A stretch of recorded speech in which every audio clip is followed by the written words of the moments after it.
Hello, this is Insert Game Been here with a new stream, and this stream I'll be going over the event week for this week in Grand Theft Auto Online. But yeah, starting off the major vehicle edition here, major edition for the week here will be the Ubermax Sentinel Widebody, and it's actually the Sentinel Classic Widebody. But because of character limit being like 100 characters on the title, I didn't go with Sentinel Widebody. I didn't realize I actually did that in game here as well, so that works pretty nice. Kind of.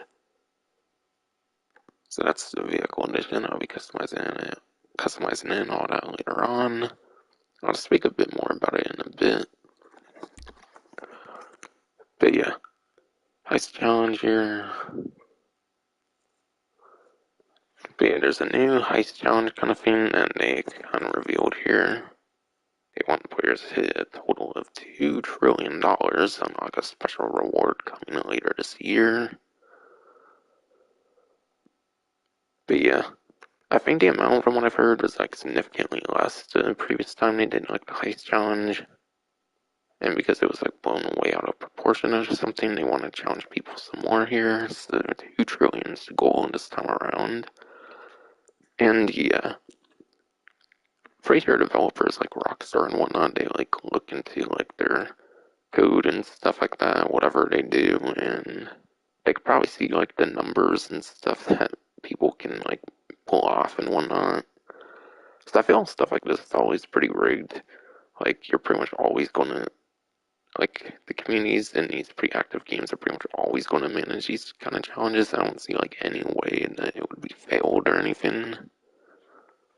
So that's most definitely gonna happen, most likely. That's pretty much how it always goes for an online game like this, I would say. There's probably no way it's gonna fail or anything. And yeah, subscription service, just a bunch of old stuff there. Nothing really new to go for there. But yeah, just no more Panther statue for non-subscription. So you have to be subscription to get the Panther statue now. For like each week, you can get a Panther statue for that subscription. On the like 5-day event week or whatever they did last time around, they gave it to everyone though, but yeah, that's gone now, obviously. And yeah, new vehicle, Ubermax Sentinel Classic Widebody. It's a Benny's version of the Sentinel Classic, like the typical widebody versions, like the Prius F300, and then there's like the Weevil Custom, for example. And then that new 10F also got like a Benny's version. The Sentinel Classic also gets a Benny's version. And yeah, according to Driffy, this is actually the very last vehicle that needed release. So yeah, there should be no more vehicles for the current DLC after this. So every vehicle is officially released from the criminal enterprises now. Usually it happens a whole lot sooner, but they decide to stall out on like the event weeks and stuff. They kind of pushed a bunch of vehicles back and stuff for like smaller, like just plain old event weeks with like no new content and stuff. It seems they tried their best to like. They kind of tried their best to like not like do it all at once this time for some reason. It's pretty interesting. But yeah, as for performance of the vehicle though, it is in the sports class. Which, yeah, I feel for Sentinel Classic, that's a pretty weird classing, since the actual regular Sentinel and stuff is in like coupe. And they're not necessarily the most sporty vehicle or anything, especially the regular Sentinel Classic is pretty disappointing. This one kind of is as well. Obviously, it's just a Benny's version of Sentinel Classic, you shouldn't really expect anything that much crazy. And it's not like the Weevil Custom, where it turns it from like one class to another and makes it actually pretty good. But yeah, lap time is only like 26th place apparently for the sport class. Given there's 9,100 vehicles, that's still above average, but obviously nowhere near the top 10. However, the top speed is number 10. So it is in the top 10, but just barely for top speed. And yet, a sport class is one of the most popular classes in Grand Theft Auto Online. So, I don't really feel it's a very safe investment in terms of performance. So I'd probably only really go for it if you're super huge on the bending vehicles for customization. I feel it's pretty likely that next update could have a better sport car that puts it like out of top 10. Though granted on 8th gen, I think it would be like 7th place because you don't have the free HSW vehicles with those crazy top speeds and whatnot. It's probably more like 7th place on 8th gen, so 8th gen it can actually still be pretty good even with another DLC. But on 9th gen, it's definitely going to be probably in decline, I would say. Assuming they release a good sport car next time.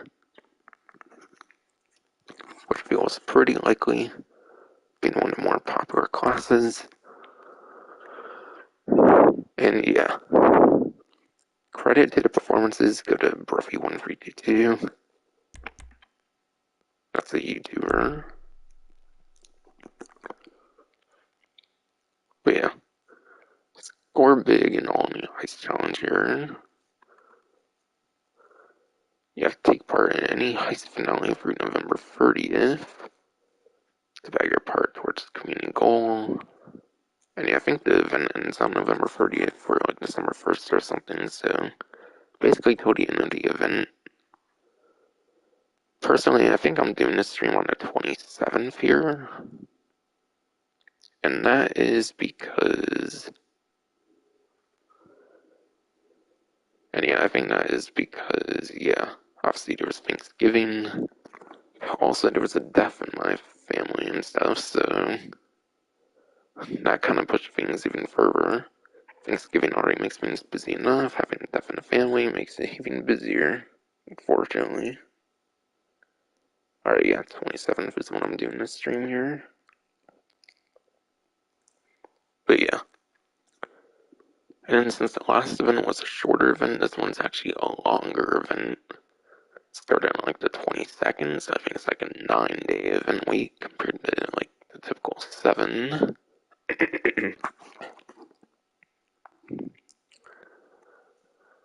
So yeah, longer event week than the heist challenge, kinda to be expected.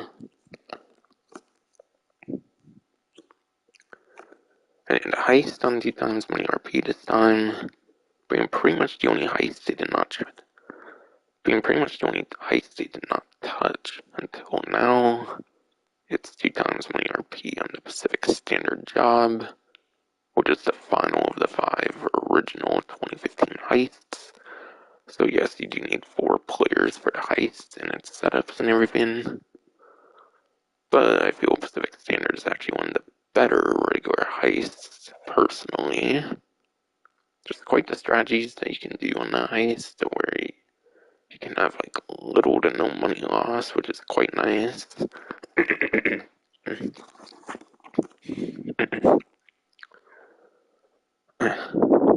Like you can have like one person collect the cash. Instead of having like 2 people collect the cash, you can have like one person collect the cash. Have the person that collects cash, you can just have them stay in the bank, I'm pretty sure. Or like pretty close to the bank, so you have like little to no money loss. I think as long as like one person goes on like a bike or something, you might be able to like blow up the bikes or something, or if everyone were to die, it might checkpoint you. Or if you were to run out of lives, basically. And yeah. There's a simple strategy of just getting the news on you just by like having crowd control, like kill a bunch of people and whatnot. The news is pretty nice to actually get. Like yes, it kinda makes the heist harder at first, but it gets you access to like the riot van, and that's a very bulletproof vehicle for the most part. That's a very viable strategy. And there's probably a bit of a trickier strategy, I think, that involves like a helicopter. Not exactly sure how you go about like spawning it per se. But yeah, there's guides out there, nevertheless. So that's a couple of the really good ways.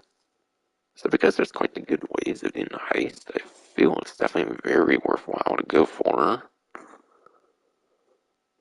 And yeah, I want to say with the like increase in money, like they did like 50% more money, I think, on something like heists permanently or something. I want to say that heist itself is normally around like $2 million of how like the 2 times bonus, even though I think before it would be like a little over 1 million. So I think on double you might be able to get like around like 4 million or something. I think I was seeing, which is pretty insane for like the total take. And then obviously there's the percentages. So yes, unfortunately, because you have to do it as 4 players and you have to do minimum 15% cut now, kind of eats into the amount of money, but still a very viable heist. I think one of the better ones in my opinion, especially for the 2015 heists. And yeah, 2015 heists allow you to put on like you can put on like certain heavy utility vests and you actually become more bulletproof on the 2015 heists. It's the one set heist that allows you to actually use some of the heavy utility vests if you use like player saved outfits.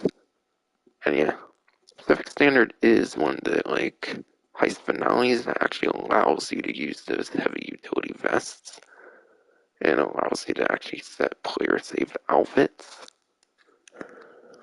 So yeah, there's some strategies there. Now for everything that I'm explaining, that basically mentions everything. That suggests it's a very damn amazing money opportunity here. Pacific Standard is definitely a very good end for the heist challenge, I would say. I think that's pretty much everything I need to mention there. Pretty much mentioned everything on like the surface level as well as like performance with this kind of here. There's nothing really more to say there. Get the Wasted and Rampage t-shirts. Both of these, I believe, are kind of in celebration of Grand Theft Auto 3. I think they were in the game file since it was on the Tuners, and it was because that was around the 20-year anniversary of Grand Theft Auto 3.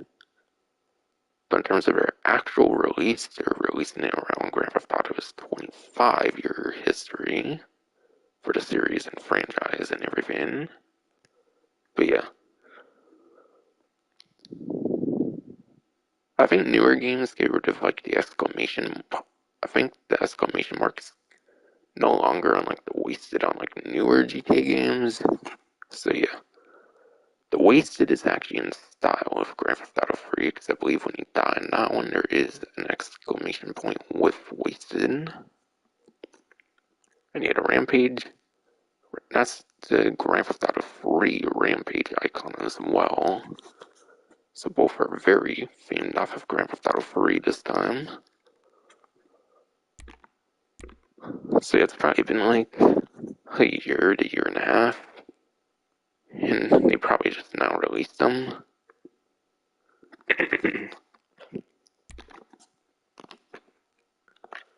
then yeah, collect Pacific Standard sweater.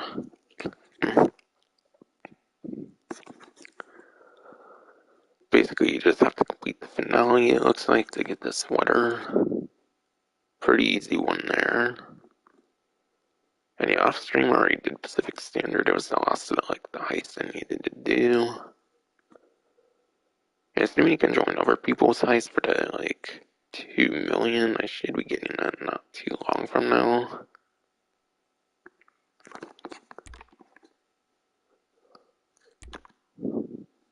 So that's pretty much it on the menu here. Now to go in game for the rest of it, because they don't put much there.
But yeah, since I'm in Nagasaka, actually, fun fact, I actually did my first Kaopriko heist ever since the nerfs happened of Criminal Enterprises. The Caribbean is very nice this time of year. But yeah, honestly, I actually kind of really hate this heist now after the nerfs of Criminal Enterprises. And that's because you have to, like... Captain on deck.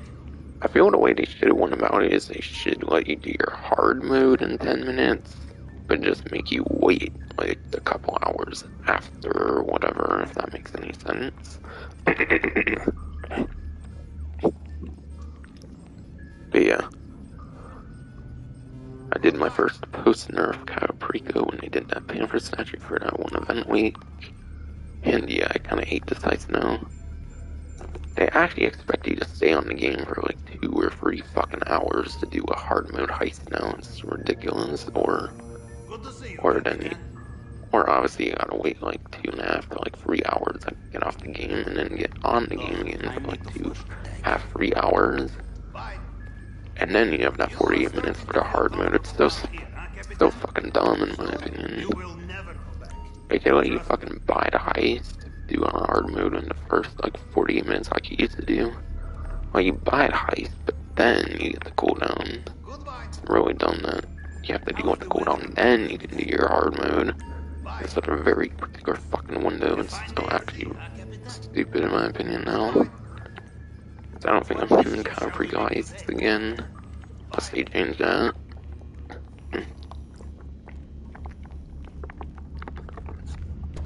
Annoys me just as much as like the casino podium wheel where you have to wake up like exactly 24 hours after your one spin and you can't do like any time into one fucking day.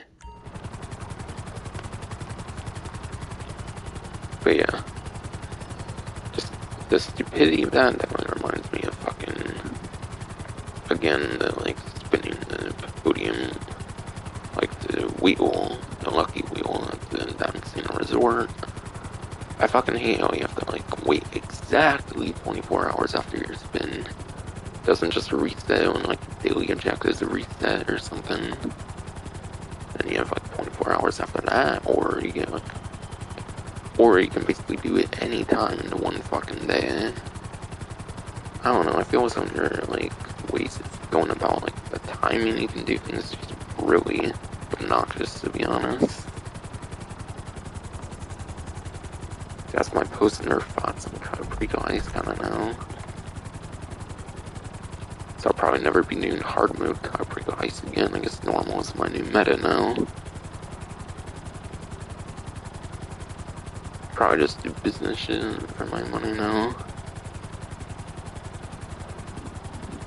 With the buffs to businesses and all that now.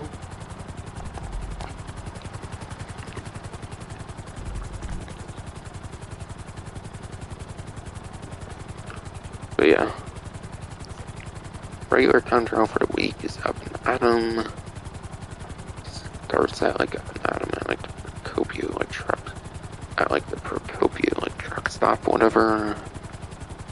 And it takes you down to like North Chumash, like down here or something. I believe it goes to. It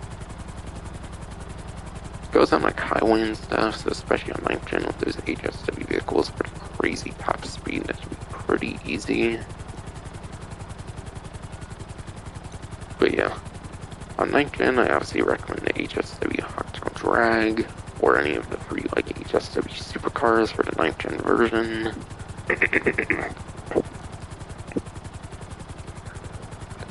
If you are on 8th gen, I believe the Picky Fister 811 is your #1 top speed for a supercar.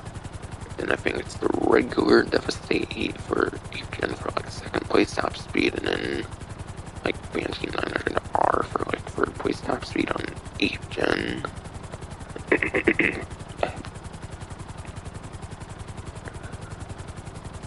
And yeah, for 8-gen motorcycles, Western Reaver is a pretty good top speed motorcycle, which in this case would definitely be pretty good with where it goes to and whatnot. So Western Reaver should be pretty good for the 8-gen. And for some pretty average vehicles, the Pegasi Body, the one like $15,000 motorcycle from day one of the game, is still pretty decent.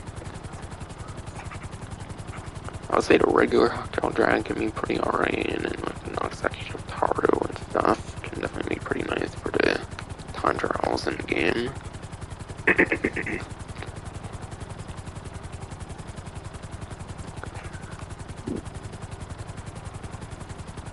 But I do recommend a top speed focus this time around, definitely. For RC Bandito time trial, it loops back over to Construction Site 1. Being the first in a series of 10 RC Bandito time trials, I assume it should be the easiest of the RC Bandito time trials for the most part, kind of. But yeah. I don't really want to give advice for this one though, given there's only one vehicle you can use. The main thing is you just gotta know the corner. If you really want to, you can look up a guide for that, obviously, but I kind of just recommend doing it on hand, so you can learn it yourself.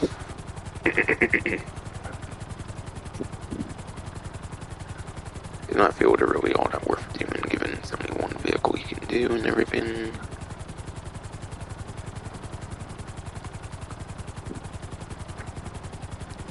HSW time trial this time around is Textile City. Goes from Textile City over to, I believe, Stab City or somewhere close to that. It's pretty easy being HSW.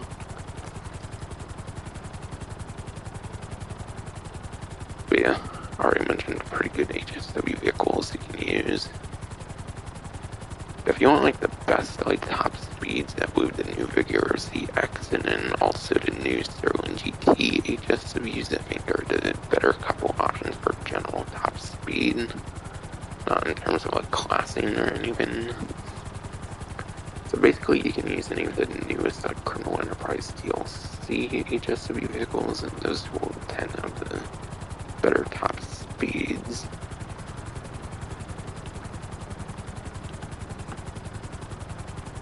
And yeah, premium race for the week is for motorcycle class.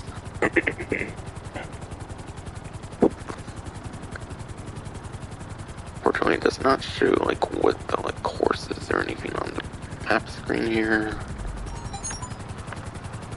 But if you're curious, you can just go on to the premium race, and then I would look at the map, see if there's a lot of streets or if there's mostly cornering. Most likely you probably want a lap time, but there could be instances where you might want top speed. And yeah, I pretty much already gave good recommendations for motorcycles.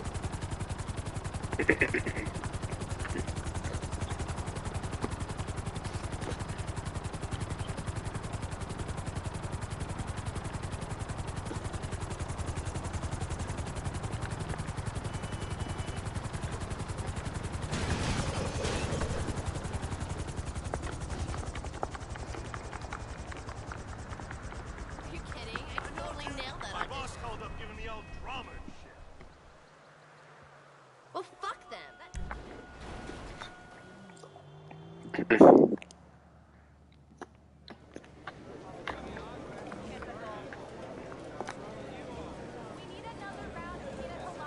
The Diamond Casino and Resort presents a brand new car available to win today, simply with a spin of a wheel. Podium vehicle for the week, I believe it's the Progen T20 here. So I'll go into that more later on. It's actually a pretty old supercar. Such an old supercar, you can actually get into the story mode of the game. So you can even get in story modes. I feel it's kind of a waste of a garage space. You would rather want to go for the online exclusive vehicles. You can always just modify them like story mode and whatnot.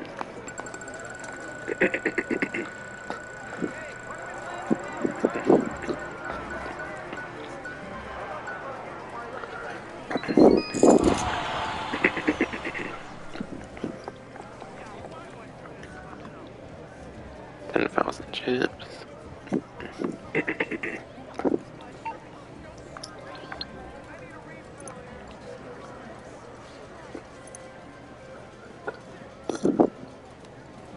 We'll preview some discounts there. More on those later.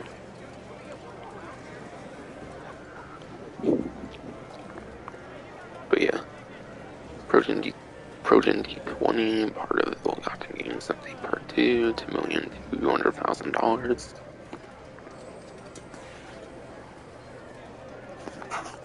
Should be it. I'm just making sure right now.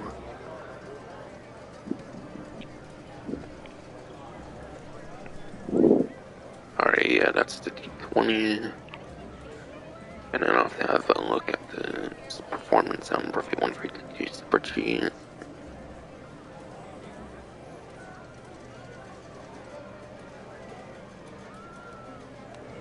Oh, and I think I actually forgot to mention lap time supercars, actually, now that I think about it, for like those time trials. Not sure if I can show it in the interior, but I'll talk a little more about supercars actually later on. For like time trials, kind of forgot to mention some options. And actually the time trial was like top speed oriented, so I think that's why I didn't cover lap time. That's because you pretty much obviously want to use top speed on that.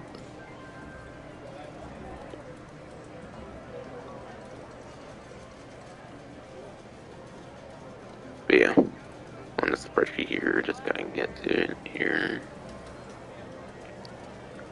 We had a Progen D20, according to Buffy 152 spreadsheet, it is a C tier supercar. And that makes it 25th place in lap time at best, and then 36th place top speed at best.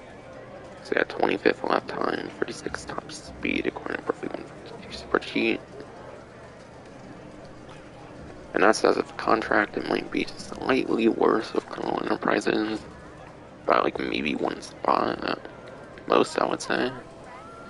So it's pretty much in the 20s and like 30s. But yeah, top speed is definitely below average. It does have an above average on lap time, definitely, it looks like. Just barely though, I would say. Because I think there's like 50-ish like supercars in the game, maybe 55, if I remember right.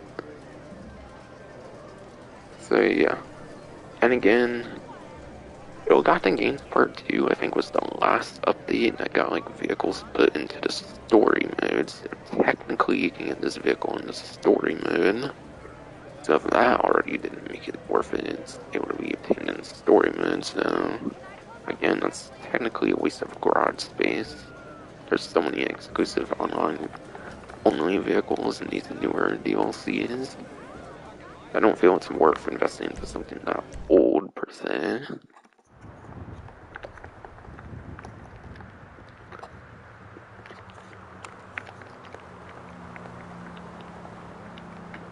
Something cool about it is it does have a dynamic spoiler now, which is like, or like active spoiler or whatever, where the spoiler like goes inside of the car and it will pop out like when you're moving and whatnot. And yeah, being a dynamic spoiler, I believe if the vehicle takes too much damage and the spoiler actually breaks, and then you might want to respawn in like a race or something. So it's a cool aesthetic, but it does have its disadvantages though.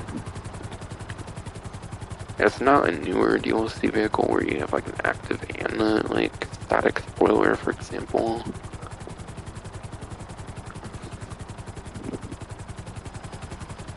So it's not necessarily the greatest to use in races because that spoiler that can break as well. And this is really tempting right now, gonna do it. Hey, you got fabulous or what? Yeah, I like that car.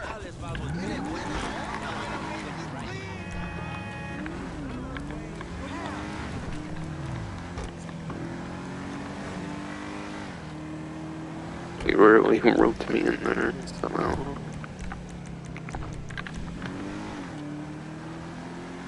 I'm kidding though. There's an obvious reason why I'm doing it now, and that's just to increase my reputation. Like, yes, I'm like reputation like 199 or like 200 or something, but there's still clothing that can be unlocked and whatnot, so it's still worth doing, I would say. So I always go for them when I can, kind of.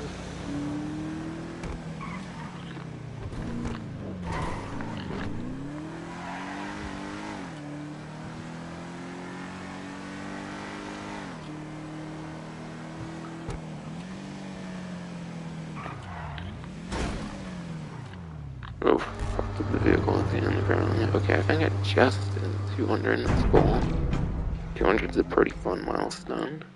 Gives me 20% the way through the entire reputation in terms of a level number. We have 20,000 for that. And then 10,000 for the reputation increase. But yeah, even though it says legendary motorsport like trade price, I think it's just a placeholder and doesn't actually do anything right there. Just not enough like tuner vehicles in the game to go up to 200, I'm pretty sure. So yeah, I didn't necessarily actually get anything there. I have a Mark II right now, apparently. That's fine, I don't really care. I think it was like helping someone stall shit or something. After they provided me with a pack standard or whatever.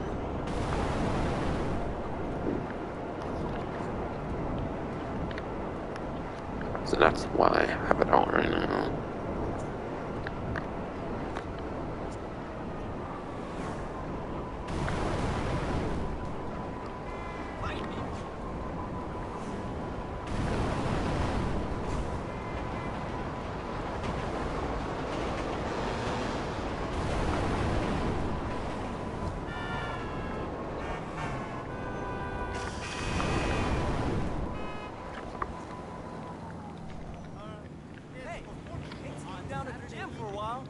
Oh, yes! How's 8:30? I'll do the test track, show off everything over there. What's going on right now? And yeah, I think the test ride vehicles are on discount, but I think it's only for Black Friday discounts. So I think after Monday, I think the discounts go away. But the rest of the event goes on to like Wednesday or Thursday. So there's only a very particular window where you can get these discounts. Because they're actually Black Friday sales.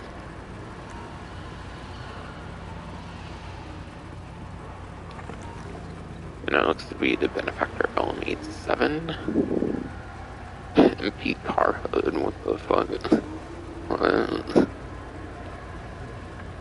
Interesting. Torero XO, and then the benefactor SM722. Now you may be looking at all these vehicles and you may wonder, are these all recent vehicles? Yes, they are. These are all very recent vehicle releases here. So that would explain them only being on discount for Black Friday because they're from the latest Criminal Enterprise DLC. And these are probably the first time these vehicles are on discount as well, so if you've been waiting for a discount, and this is definitely the time to pick them up, I would say.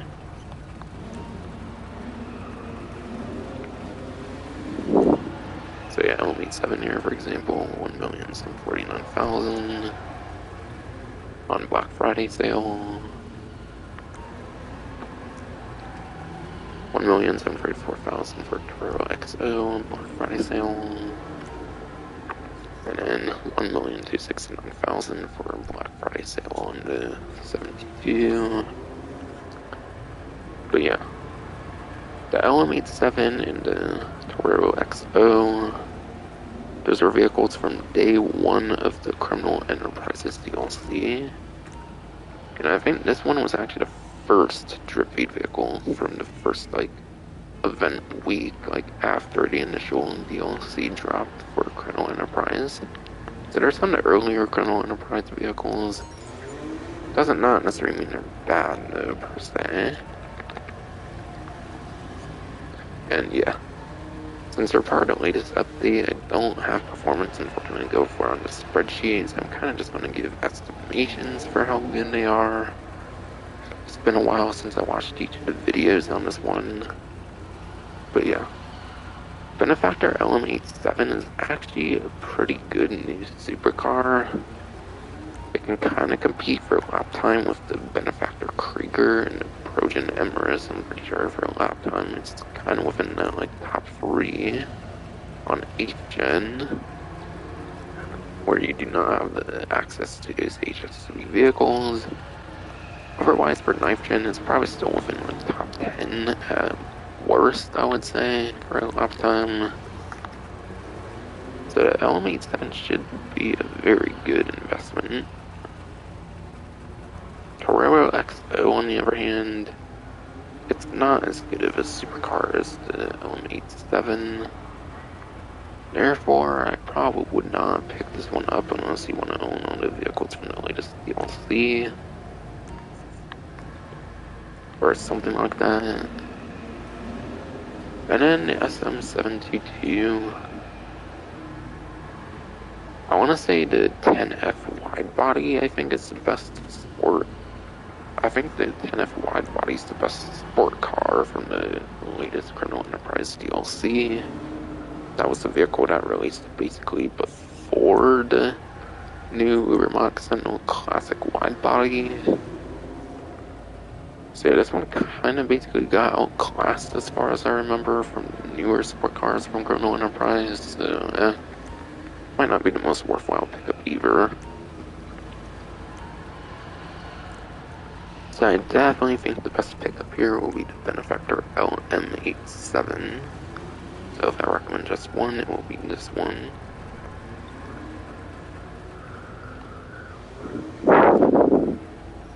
From a performance standpoint.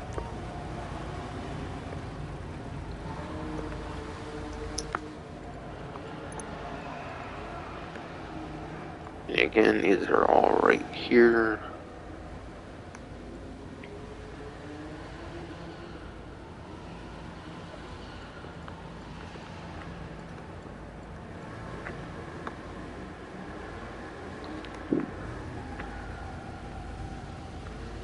So yeah, I'll make sure they are Black Friday discounts on the newswire here.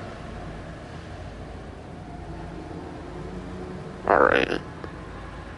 Yes, they are. All of those are 40% off. And that is only from November 25th to November 28th. So November 25th to November 28th. In the first couple hours, at least in Pacific Standard Time or whatever, I believe it goes away on November 29th, but you might have like the first hour or two to still take advantage of it on the 29th. Regardless, for most of the 29th, the Black Friday stuff finally goes away. So as of when I'm doing this, it might only be like 1 to 2 full days left. Again, unfortunately, it's been pretty busy, not just because of Thanksgiving, but also family death.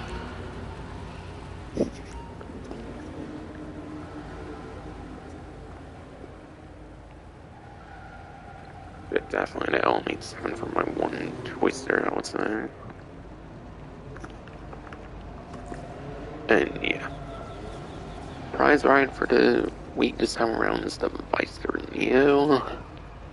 Seems like a pretty classy vehicle if you look compared to what they typically put on the prize ride, and obviously that's probably because of Black Friday theme and whatnot. And yeah, the challenge for it is pretty insane. But yeah, it's a pretty good looking vehicle and whatnot, so I guess it kind of checks out. And that is placed top 1 for 5 days in a row in Pursuit Series. That's probably like one of the worst, if not like the worst challenge they've ever done. I want to have a little look on here and see what the like price price of it is, see what like kind of value you're getting here. 1,875,000. Plus, if it has delivery on it and you keep delivering, it's probably like another 20 to 30,000. So it could, at most, maybe get up to early 1.9 million savings. This could be a nice time save. And you have Weister. Weister might only make the Neo. Might be a very unique manufacturer on it. I don't think they actually make any other vehicle other than the Neo.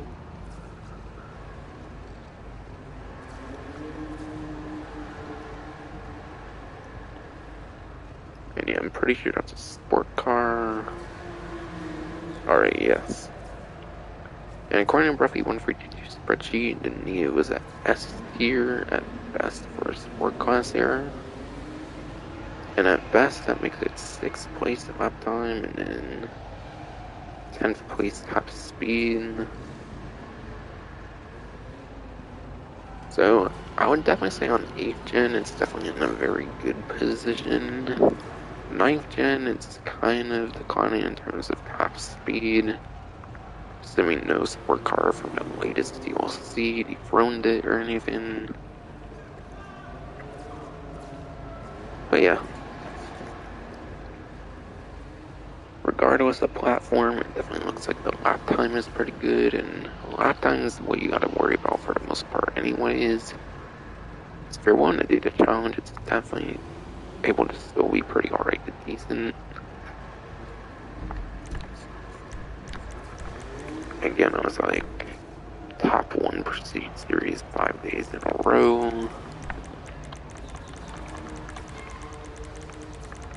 Very easy to find. You just go to Pursuit Race, followed by hyphen, followed by unique name of said Pursuit Race. But yeah, as you can see, the minimal player count is 4 players. So if you're going against randoms, you might have a pretty hard time of doing it. Unless you're doing it with like a couple of friends and whatnot. So it can definitely be quite the annoying challenger. Oh, and apparently that's a little money opportunity. We can talk more about that later now. So it could still be a pretty decent vehicle. And yeah. As for the HSW test ride this time around, that goes to P. Fister Astron Custom. And that is the only SUV in the game that has an HSW upgrade for those insane top speeds and whatnot.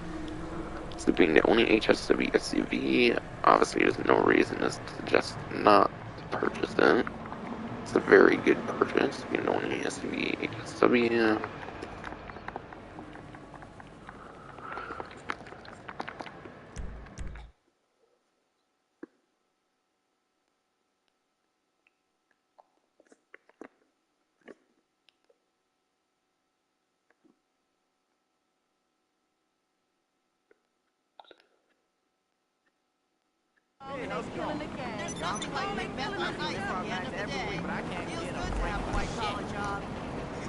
And yeah, going back to regular time trial here, I said I would go into lap times supercars, which I forgot to mention. Because again, technically it's mainly top speed heavy, especially because the LM87's on discount, I figure I will. But yeah, from what I recall from roughly 142 spreadsheet from pure memory, it goes like Benefactor Krieger, Proton Emirates, one of those two, and then I think the LM87 should still be like the 3rd place lap time on 8th gen, and if you do not put HSW vehicles into account on 9th gen, so yeah, the new LM87 should be pretty good, as I mentioned earlier. But again, it's been a while since I watched the videos on it, and I use the spreadsheet. I don't use that like new website that they have or something, because I feel the spreadsheet's easier for getting information quicker, and yeah, the stream's already long enough and everything, so. Okay, and yeah, I don't know why I'm using this anymore. I want my Sparrow again.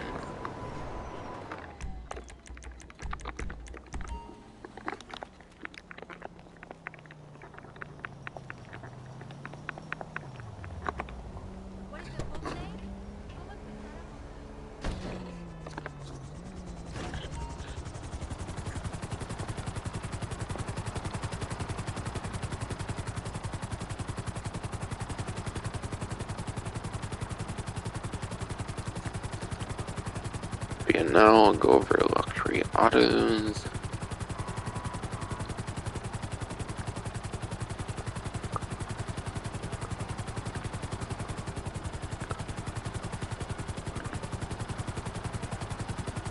And then I'll go over to Simeon's as well. And yeah, if I recall, I do not necessarily think Keeper-Vs are going to be on discount when it comes to the luxury autos or the Simeon. Because yeah, most of the discounts are like Black Friday ones. There's a lot of like weaponized stuff and whatnot this time around. So a lot of these like different vehicles and showrooms I think this time around will not be on a discount. So I might not be mentioning too much about them. But yeah, the ENS Deity and then Ponte Deluxo are actually the luxury auto vehicles. Those are some pretty good ones there, actually. So I cannot say to go against either of those.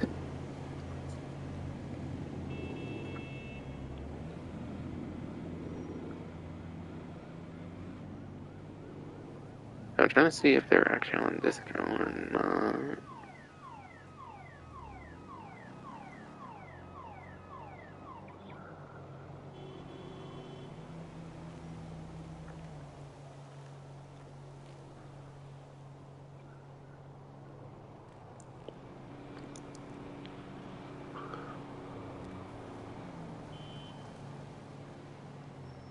Okay.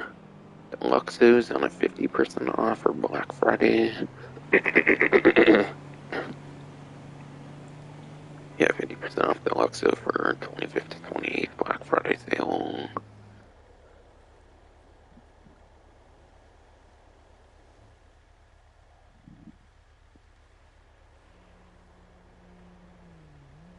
I don't think I've seen the Deity on a discount though.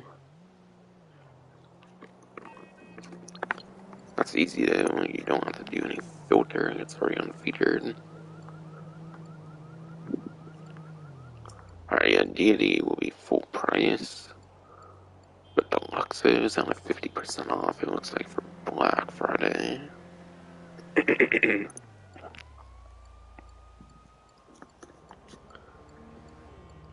Alright, yeah.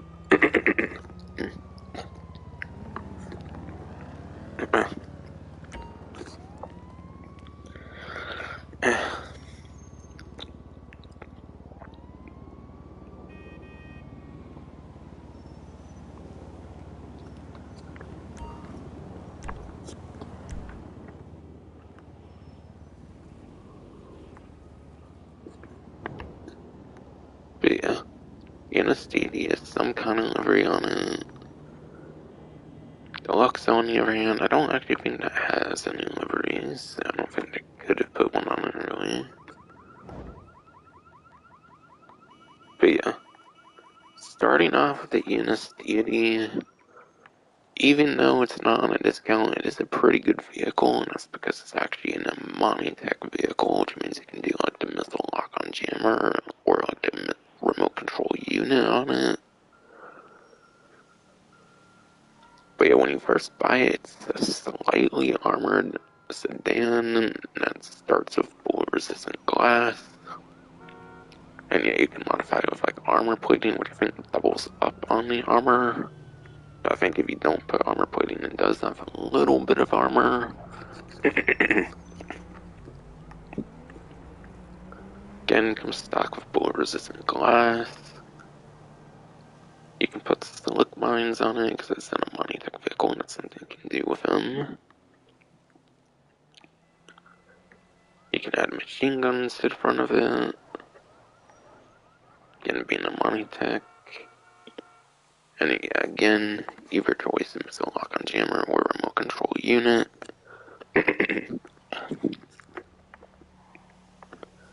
But yeah, this vehicle I don't necessarily feel is one of the faster Amani-Tech vehicles. I do feel that the missile lock-on jammer will be your better choice.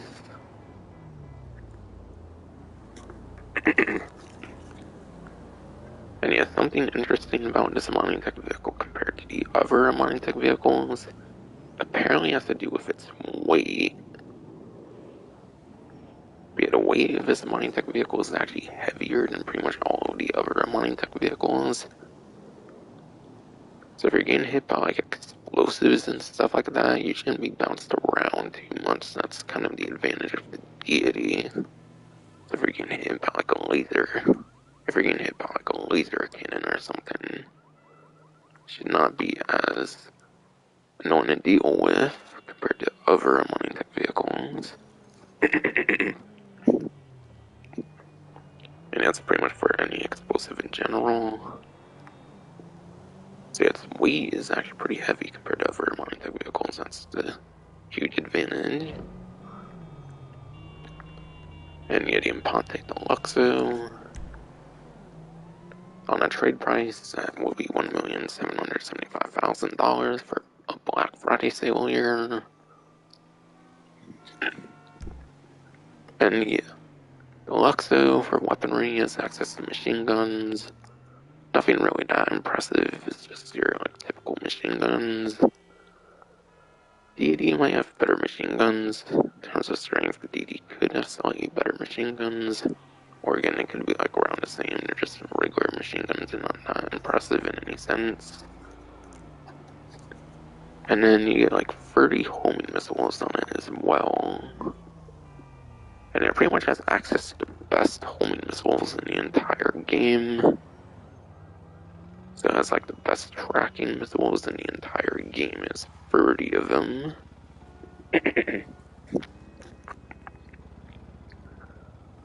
So it has some of the best tracking missiles of the game, which gives it quite the viability. It can also hover and stuff like that, so it can actually get from point A to point B real quick. Especially for a car, that's pretty impressive point A to point B travel, having access to the hover capabilities. This is definitely a very good money-making vehicle in the game. You'll definitely be making way more money with this, I would say, than the deity over here. Which pretty much its best armament would probably be machine guns, aside for any, like, player-mounted weaponry. So, like, your sidearms and stuff you use, obviously. But yeah, it's one of the vehicles in the game with the best tracking homing missiles, so definitely cannot go wrong with it. Very good point A, point B travel. I don't really think there's anything too much more worth mentioning about it. Lord have mercy.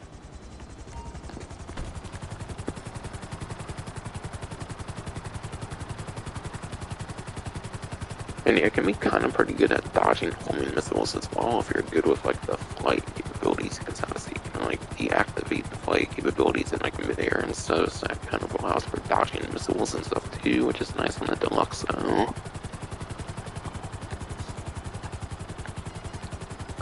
Yeah, I think that's just one of those crime scenes, and I have to service carbines, that's just like $10,000, I don't really care for it.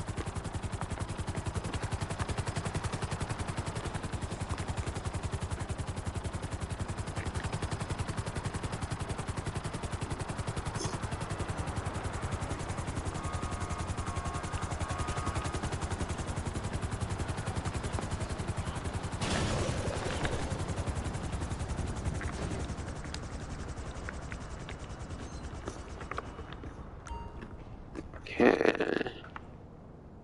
Simeon's this time around is Bravado Buffalo STX. That's actually a pretty good one there. Oh, the Maxwell Magrin. Pretty good off-road vehicle there. So no Frontier, that one's actually pretty good, I think. Same goes with the Flash GT and then the Warner HKR. Yeah. So the last three are pretty good, but I think these other two are definitely pretty nice.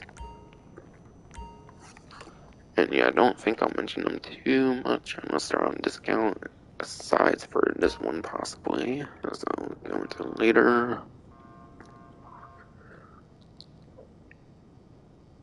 But I don't actually think any of these are on discount, if I recall here.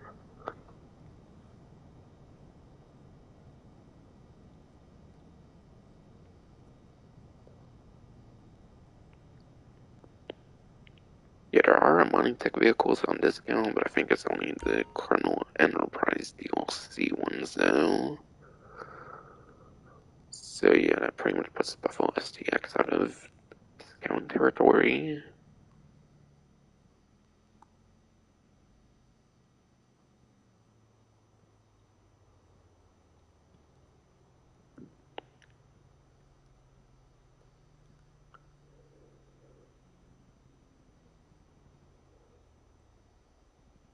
Alright, yeah, none of these are on a discount, so there's not too much purpose to go through the entirety of all of them. I might still talk about especially this one here, maybe slightly on this one here. For the most part, I'll just go over like their little descriptions on the newswire for like their coloring and whatnot.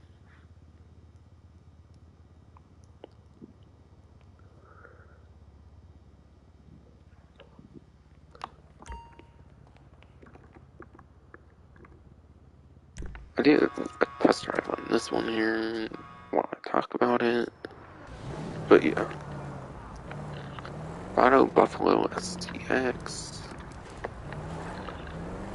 This again, just like a DD, is an Amani Tech vehicle, which means it has access to bullet resistant glass on the stock vehicle.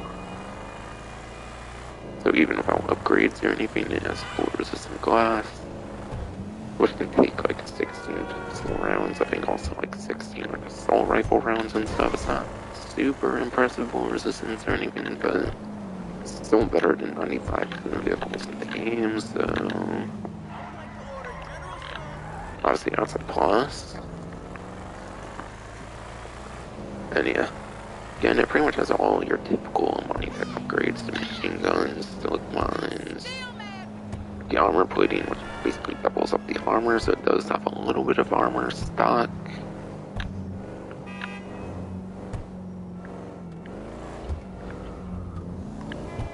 The machine guns, the mines, the armor. Again, I think the only ones I haven't mentioned yet is like the missile lock-on jammer and remote control unit. But yeah, it is a muscle car for the Monty Tech vehicle here. Even though it is a muscle car, it's kind of a pretty sporty muscle car. So even though it's a muscle car, it's pretty sporty. So it's very fast and very good performance for a muscle car. It's one of the top muscle cars, so you're actually getting really good performance here as well, aside for your like armor capabilities and all that.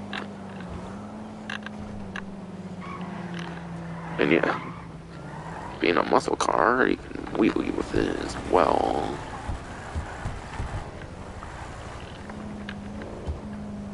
But yeah, they added the muscle car wheelies as of like the Arena War update, so yeah, you can wheelie with it. If you do like the handbrake and like the accelerator. And with engine upgrades, like wheelies, your wheelies tend to go pretty vertical when you have like engine upgrades and stuff like that. So you can actually use it to get over like certain like roads and like bumps and stuff like that. So you can actually get some good utility out of this one compared to some other tech vehicles. And yes, I know there's another muscle car, the Greenwood, and that's actually on a discount for a tech vehicle. But I'll talk more about that one later when I get to it. This is actually the better of the two tech muscle cars, I'll say that right now though. So if you want to use like the wheelie feature to get over like the highways and stuff like that, like bumps on like the road and whatnot, that can get you to certain spots quicker than other tech vehicles that will struggle much more with that. So yeah, there's definitely some nice unique utility with this one.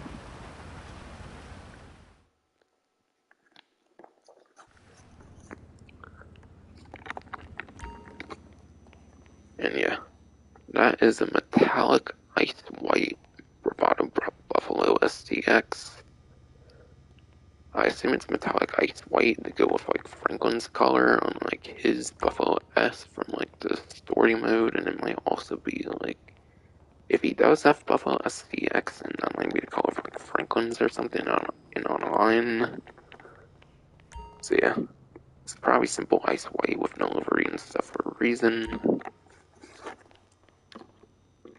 Next year, I feel is the other one of the good ones here will be the Maxwell Vagrant. And I guess I do a little bit of a test drive here because it's actually pretty good performance and stuff. For the rest, I'll probably just simply go over like color and stuff and whatnot. But yeah. Up until the Draugr came out, I believe with the Criminal Enterprise update, there's the Draugr that's pretty good now as well. The Vagrant was pretty much top tier.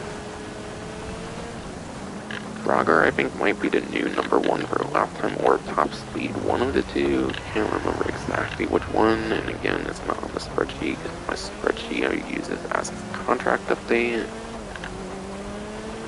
But either way, this is still one of the top dogs in terms of off-road races, if you do not into account, dirt bikes and stuff like that. This one should definitely be a pretty good investment as well.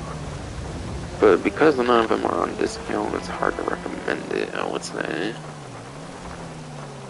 If you're choosing just one vehicle here, I would definitely choose the Buffalo SCX.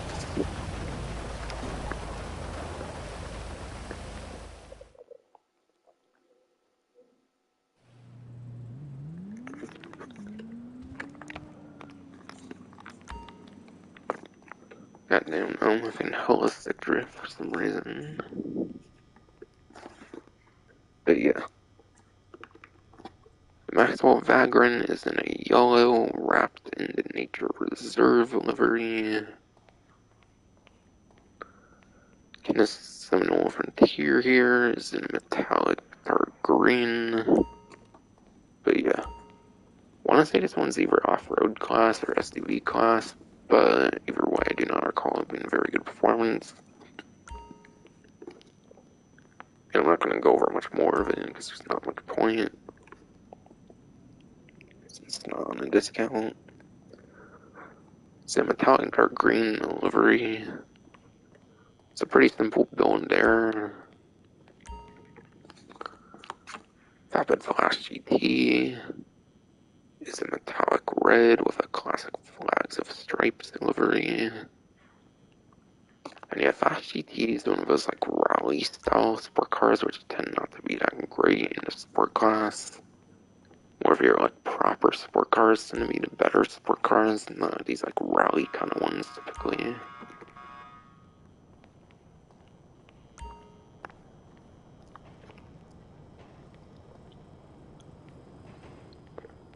And yeah, full car Warner HKR.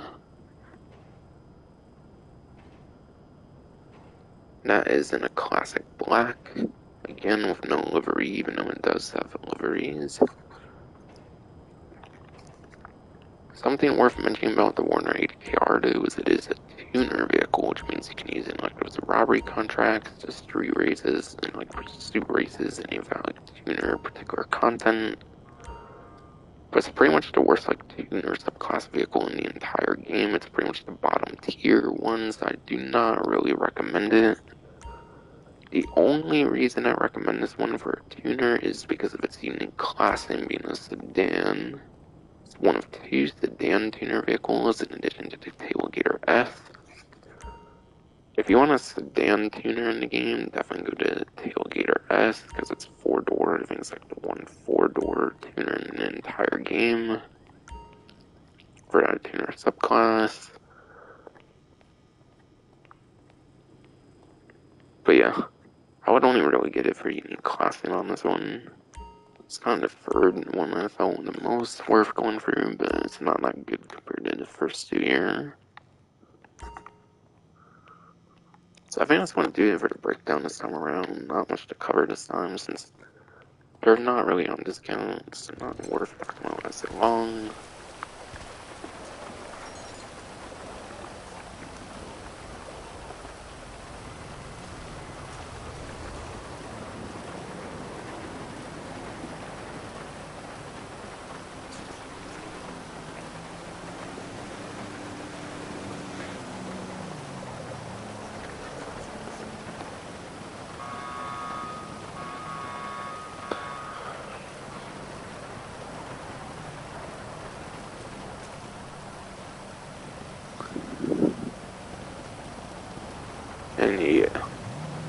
I'm done for all the like showrooms and stuff like that, I think I'm gonna customize a new vehicle here. And then I'll go over like money opportunities and stuff like that after.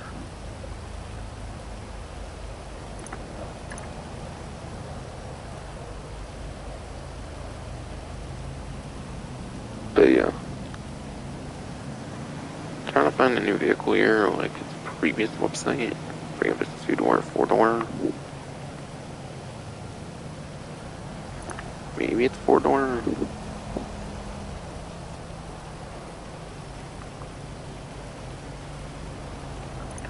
Okay, hold on there.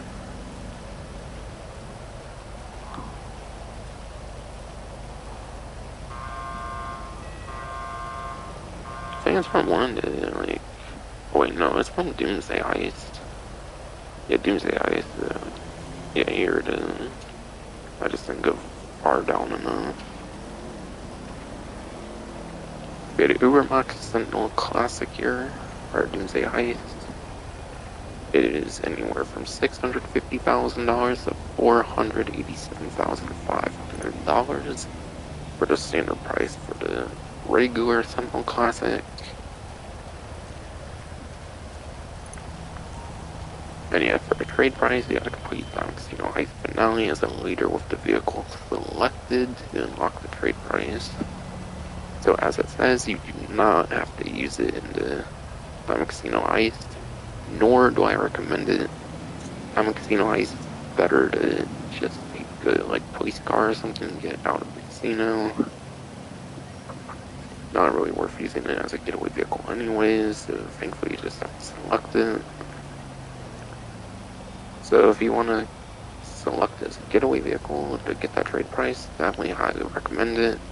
Especially right now for the heist challenge to work towards that 2 trillion mark.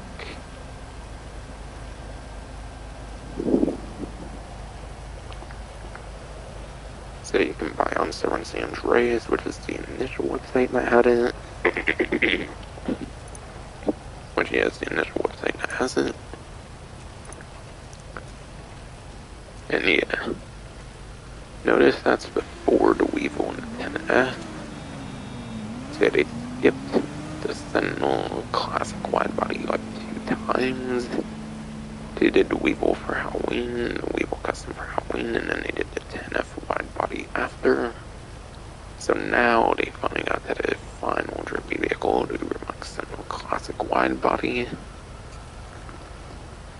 So they skipped it a couple times, but now it's finally here. And yeah. I don't know if Benny supports the trade price system, so you might not get the cheaper price here. So if you want a cheaper price, you might want to buy it on San Andreas. Otherwise, if you don't care too much, just save that little bit and just do it on Benny's maybe. And then there's a customized example of the wide body version.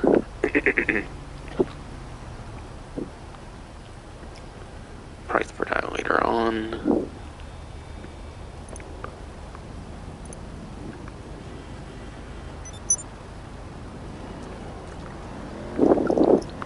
And me, I already actually have a Sentinel Classic, so I'll just be having it called over here. I'm on the clock. What you want? Some wheels? Might be in like my office garage free or one of my nightclub garages, I'm thinking here. Unless I moved it over to my garage I wanted at.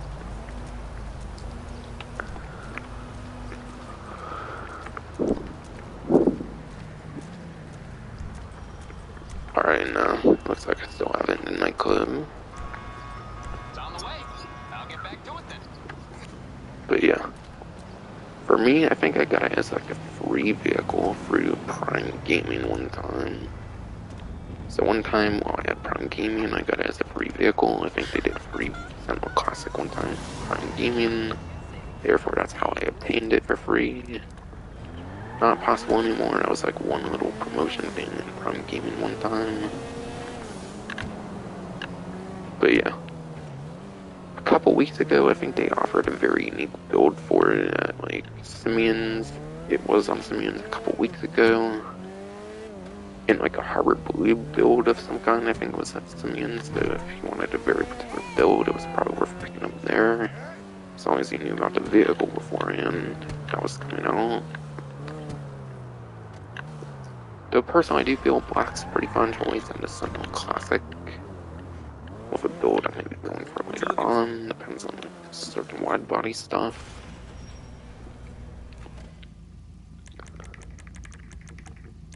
Yeah, something cool, for example, on this vehicle for the stock one here, is it has these Leon louvers, which is pretty cool. And Leon is like a gang in Grand Theft Auto 3 and Grand Theft Auto Liberty City Stories.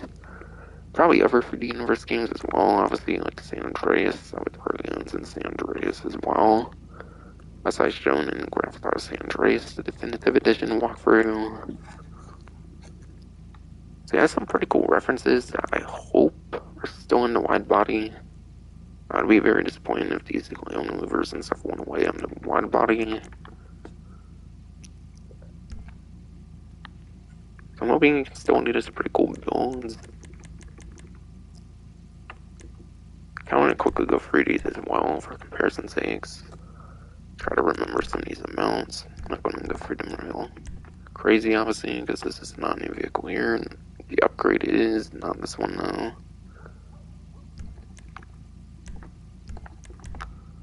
So I'm just trying to take a little quick look here.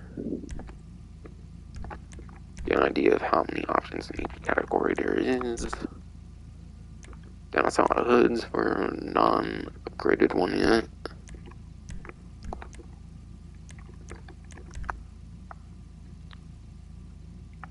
But yeah, I really like that livery. Hopefully it's an option on the wide body. Certain liveries, there might be certain liveries on some vehicles where they actually remove it on like the upgrade version. So not all liveries will necessarily be on the wide body, unfortunately.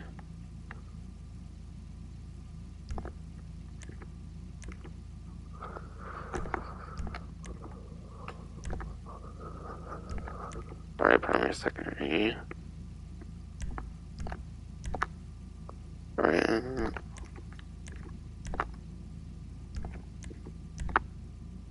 Oh damn, I'm getting spoilers for the regular one here, even 14 years in. Okay, I think that's kind of a little quick, good look over there. But yeah, if you want the Sentinel Classic wide body, you'll have to pay up another $700,000. I think at most you pay like $650,000, I think, from earlier, as I showed on the regular one. So this vehicle can get to like $1.3 to $1.4 million here. So you might want to have like around 2 to 3 million maybe for this one here.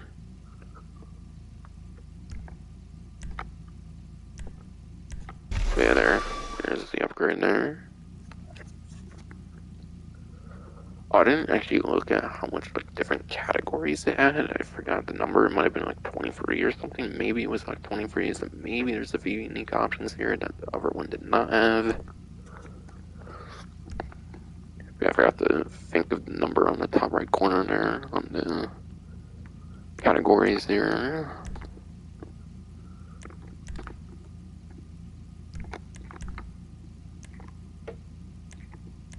Alright, that's the difference between standard and max braking.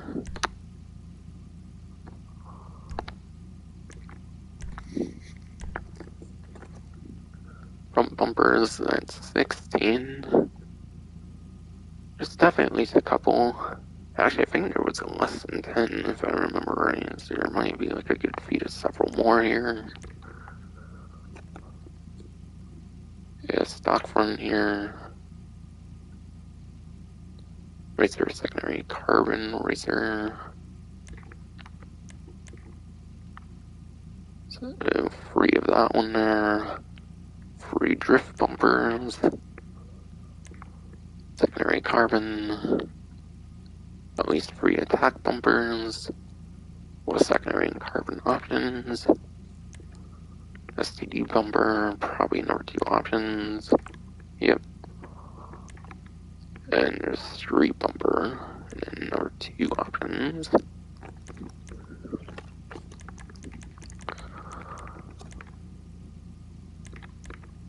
Oh yeah, I like how far out the street bumper goes.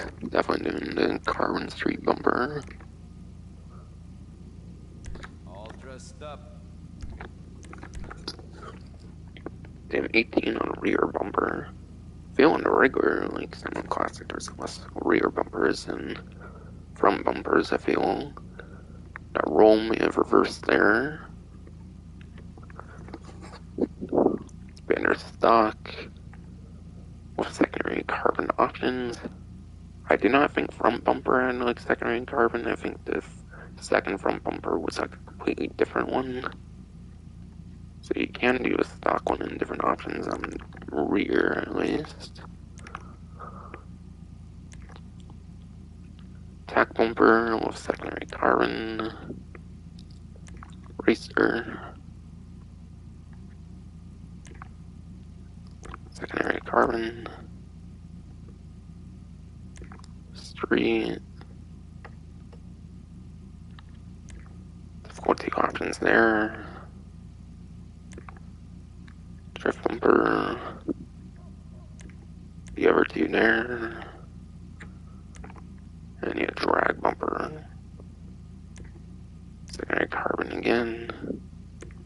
So basically 3 per bumper.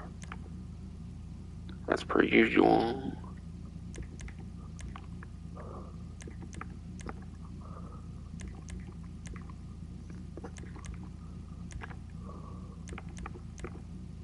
Oh, drag bumper definitely pretty sick.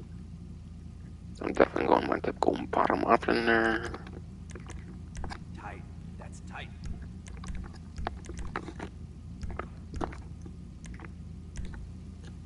Whoa. You can do a lot more to the engineer now. It's cool. Not surprising though, given it's pennies, but yeah.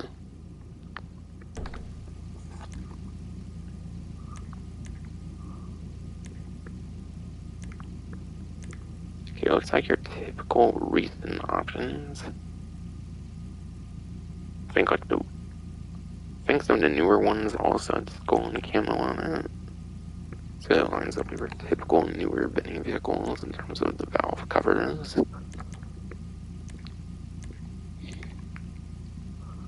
I'll just go with camo. Bottom option, whatnot. Get out for you.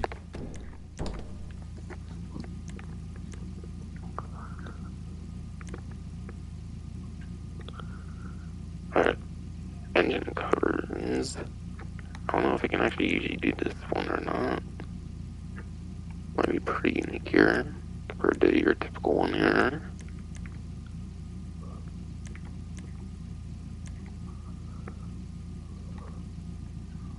I don't know, maybe this is on certain Benny vehicles.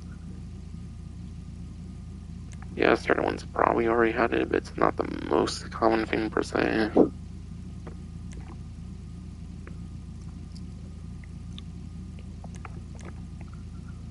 It's just the engine, so just bottom option. So I won't be looking at it much anyways.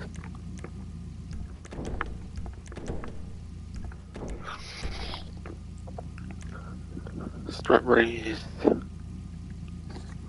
Probably your very typical options.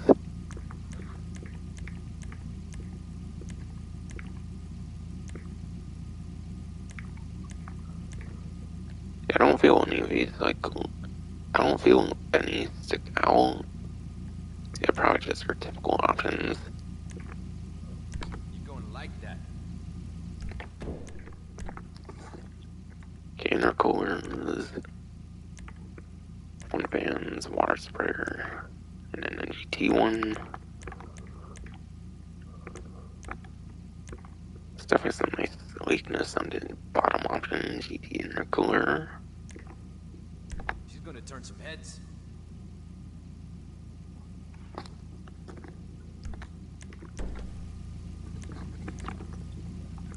Air filters.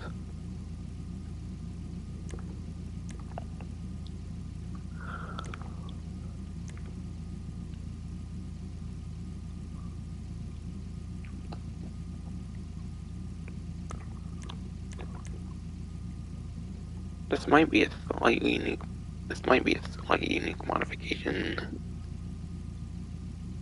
I don't know, other vehicles might have air filters, but not necessarily these exact same ones. This might be a more unique engine upgrade here.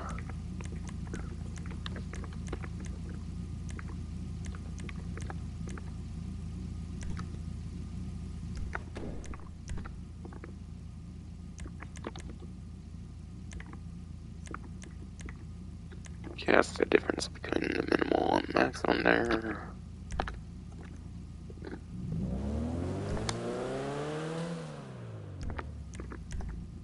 Okay, exhaust. I think there's only a few exhausts. There's definitely several new ones now. How do you run through your... I'll do a run through of them without the exhaust smoke here quick, and then I'll go through it as normal afterward. There's all different exhausts with their looks.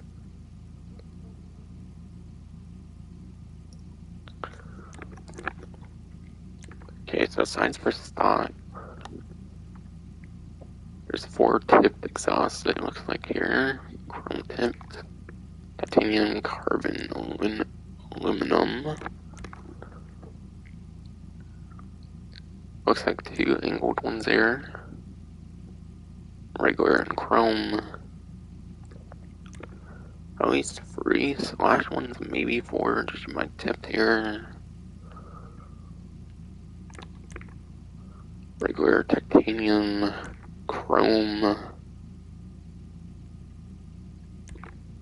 Okay, there's only 3 for that one. And there's box exhaust and an oval exhaust.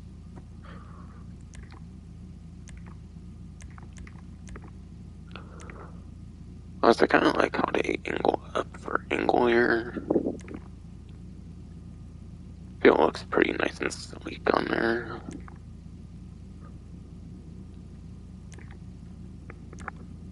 Kind of like how slash goes a bit downward there.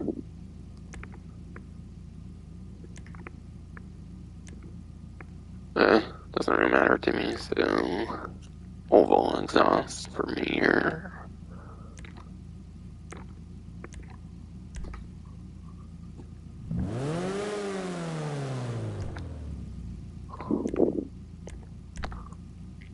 Defender.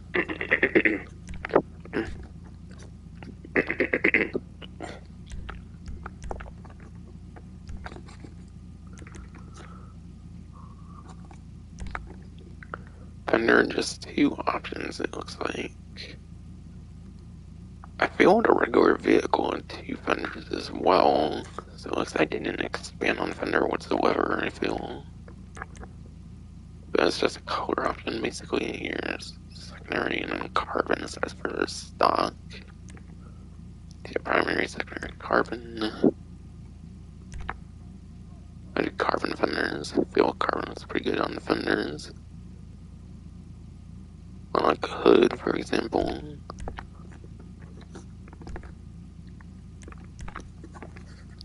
Yeah, headlight covers. I actually don't think the regular Sentinel Classic had this category. I think it's definitely one of the few new categories that I feel I noticed when comparing the different amounts. I think I remember in my head.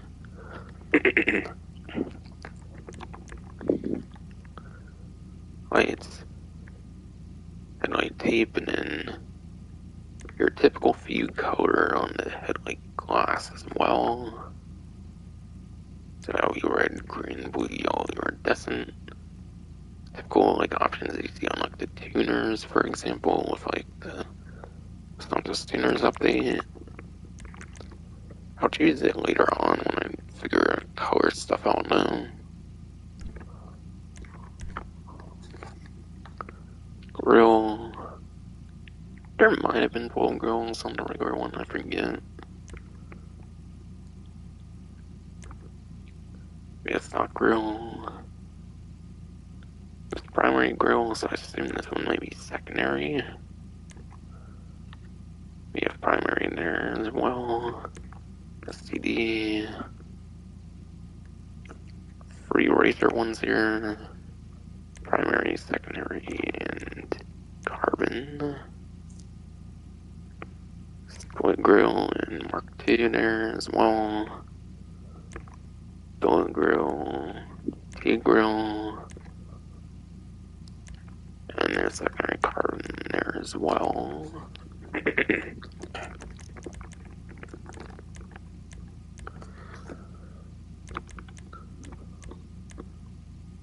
Okay. Once you get past the racer grill, you kind of lose the STD like marking there. So if you're looking for a cleaner look, go anything past like 6 basically.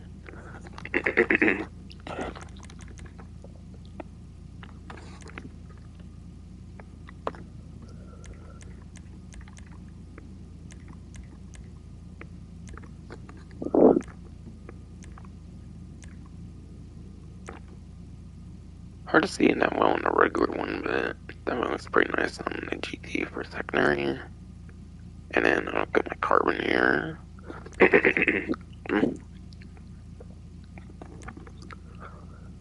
definitely got my carbon there.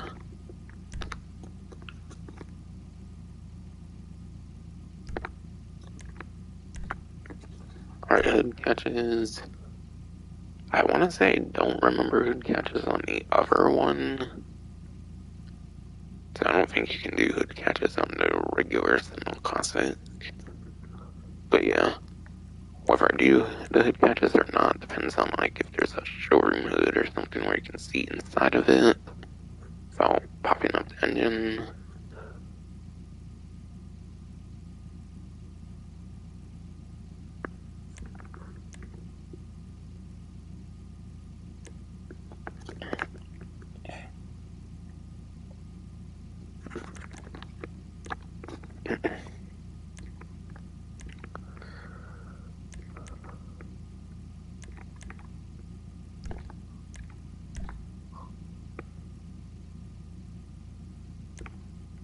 Alright, it's secondary carbon hood.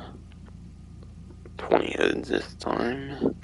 So I think there's definitely a few to several more hoods at least. Stock secondary carbon. XS. Maybe kind of like the Sentinel XS, which is like a newer model Sentinel. It could be kind of in reference to that one. Secondary carbon. Vented hood.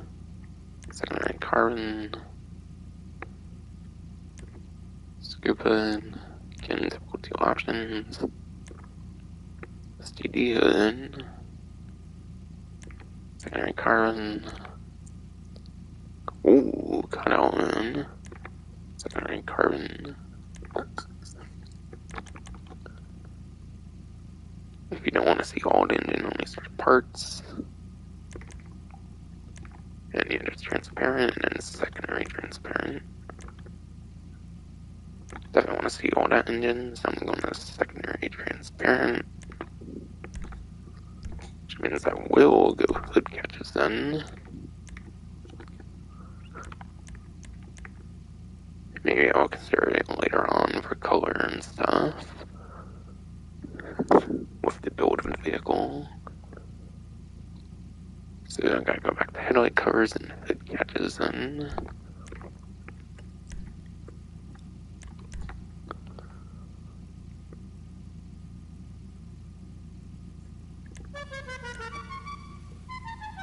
I'm not big on spending a lot of money on the hood, on the horns.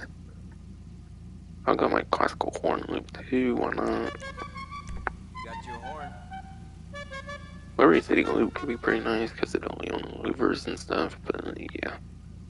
I don't feel like spending like another like 26,000 on a horn.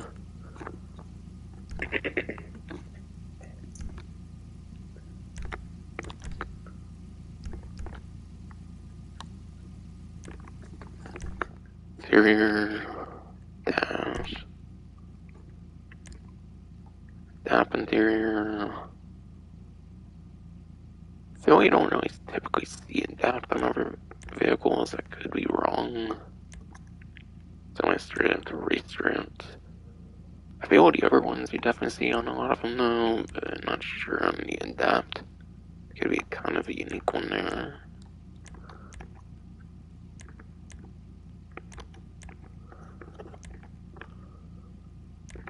Got a Carbon Dash, definitely.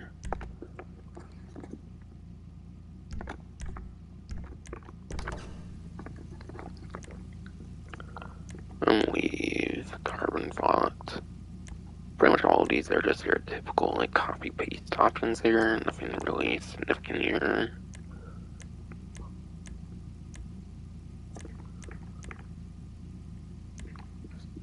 Look at that.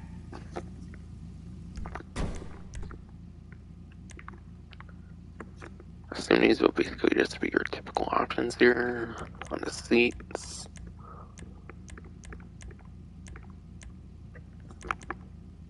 Okay. I feel like it usually ends on the Carbon Race. I'm not sure if you typically see these rally ones on other vehicles.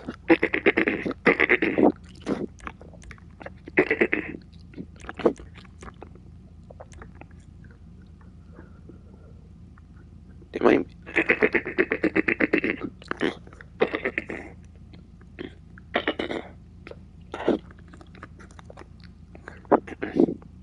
Sorry for it's being a binge, but yeah. I feel it typically ends on Carbon Race seats. So I feel these might be pretty unique here, or if they are on other ones, then they might be on like a couple other ones at most, I feel. So it might have a couple unique seat options. I could be wrong though. She's all good. Got a green one there, whatnot.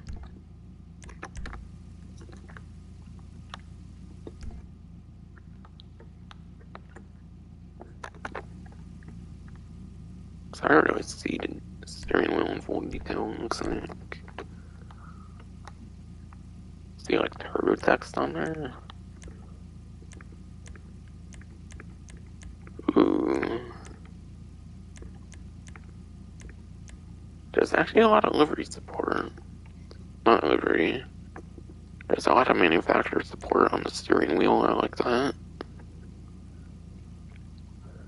There's actually a lot of vehicles in the game where if you change the steering wheel from stock, you actually lose the manufacturer logo. I think that includes some of these newer ones as well.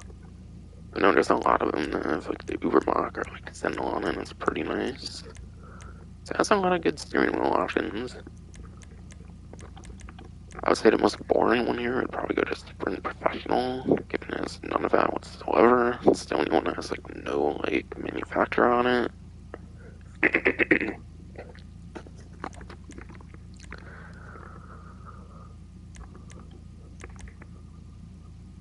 I'm not big on the like look of the professional one there, so I think I'll give it a Clubman here.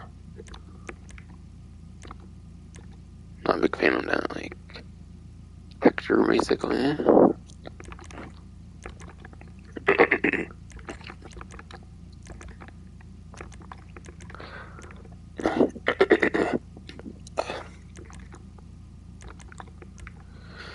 Now steer the shit out of that thing.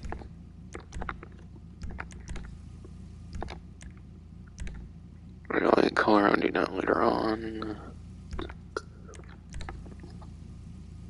Okay, roll cage. Probably just your typical options you see on a lot of different vehicles. Doesn't look like anything super crazy or unique.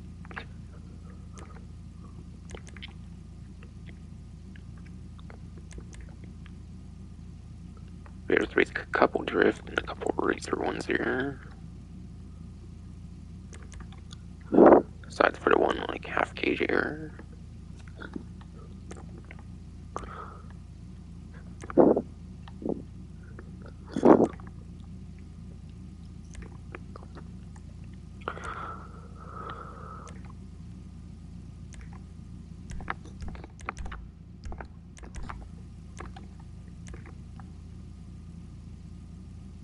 Yeah, I'm definitely doing the bottom option there. So I just basically got to go back for light color here. In addition to those other two from earlier.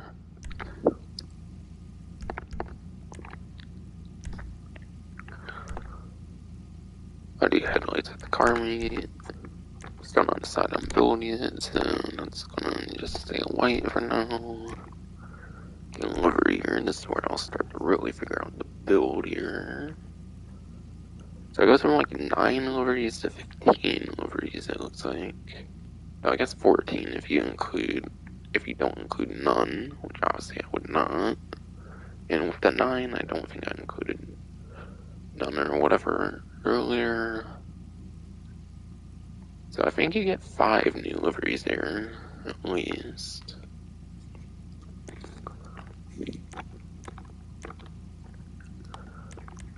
But yeah, black speed stripes with a white option. Black arrow stripes, white option there. Black racer stripes with a white option there. 6 pretty simple ones so far. 6 pretty simplistic liveries. Piss washer stripes. Would not exactly consider this a very, like, complex livery here. Definitely still more on the simple side, I feel. Staffing could bunch more, I would say, than the other 6, though. At least it's got more, like, interesting color with the red now. Okay, redwood is where it starts to get more complicated here. Gets like the bottom half of the car colored here and whatnot. Pole position. Yeah, pole position. I believe that's like that one like asset from like Grand Theft Auto Vice City. So that's one of those like Vice City businesses from Grand Theft Auto Vice City. I'm not sure if you don't have like the show like rim hood.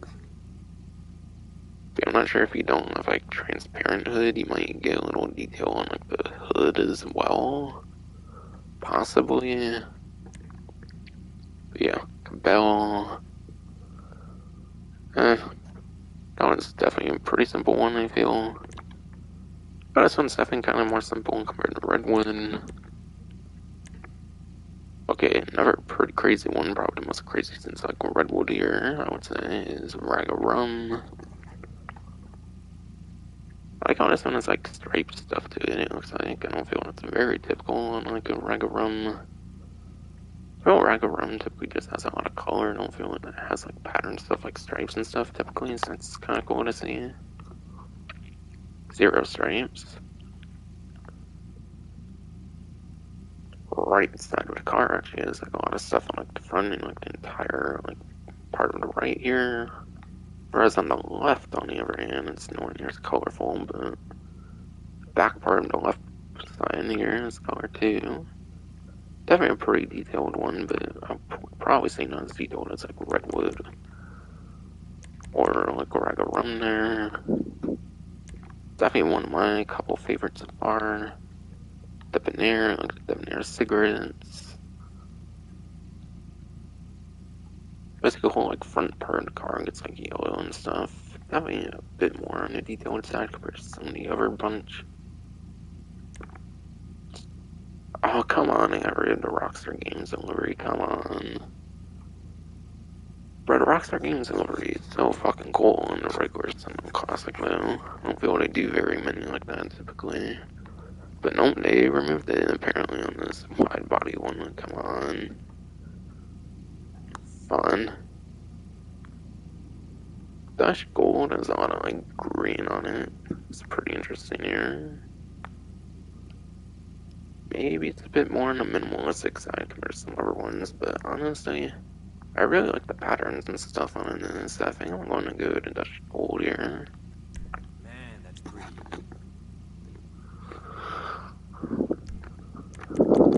So I gotta go back to my couple options I gotta go to again. Starting with headlight covers, I believe here. There is green that would go good with. Or wait, maybe I should do respray first as well. That's right, I should probably.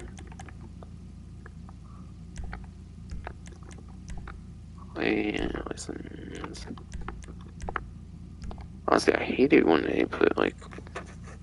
I hate when they have like a plate option and it has like a subcategory, even if it's only just a license. It's kind of left over urbanese vehicles where we can actually do like the vanity plates and stuff. But I wish they would change that for ones that don't have like the vanity plates and stuff. It's kind of annoying having the like kind of useless subcategory when there's only one category in the first place.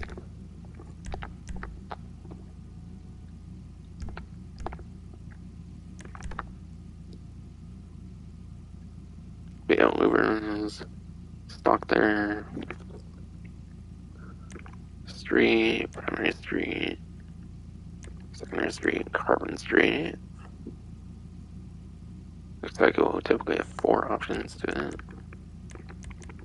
Yes, we're doing liveries. Might put stuff on the louvers, it looks like. Right through louvers, primary, secondary carbon, split louvers, primary, secondary carbon. Didn't they get rid of the Leone louvers? Come on, dude. Like, I get it, the wide body and it's could be much crazier than the one in, like, Grand Theft Auto 3 and, like, Liberty City Stories. But, like, come the fuck on, bro. You're getting rid of very iconic parts on this fucking vehicle. I feel most of them, they leave some pretty iconic stuff on, but I feel like he removed a lot of good iconic ones here. Because they're doing the ever free or just the ever options for GT. Yep. They removed the Leone louvers. You gotta be fucking kidding me, dude. Or maybe they renamed it or something. That's something that makes more sense of this build, but I feel they probably got rid of it entirely. It seems if you do like the regular one, you kind of don't get the livery if you don't want livery on it for some reason.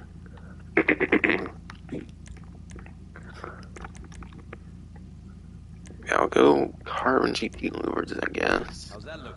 So there's no fucking Leone louvers anymore on this one here.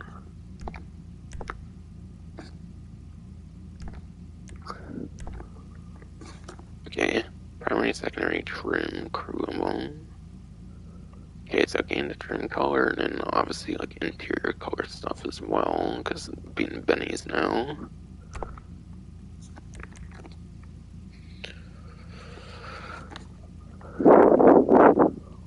And bro, I was pretty pissed when he removed that now.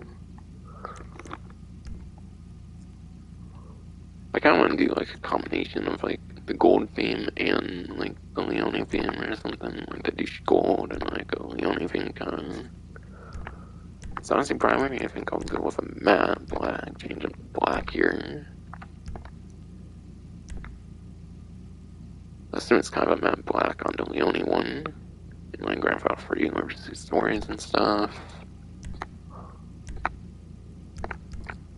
Either way, it's my vehicle, so I can do it all I want.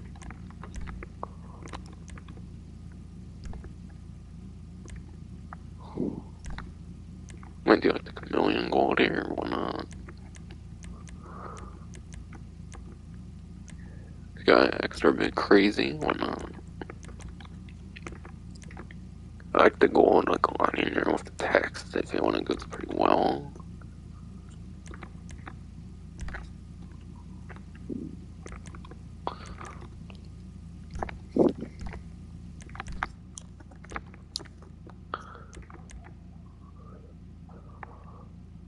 And I might go some green colors because of the like livery having that bit of green.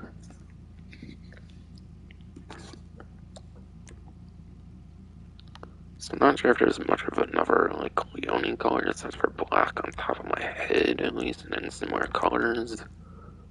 I don't want to keep it very plain on the inside, like being all crazy and stuff.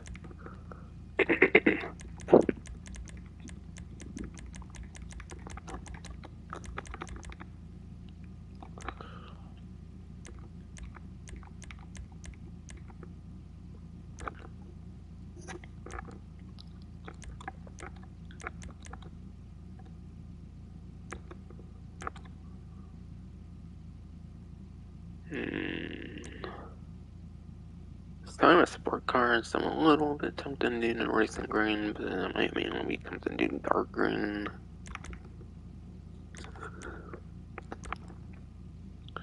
All if I feel would go better for a militaristic vehicle, obviously. I'm kind of huge on gasoline green, but it's kind of a weird green, so I'm green, just probably not going to do that for this build.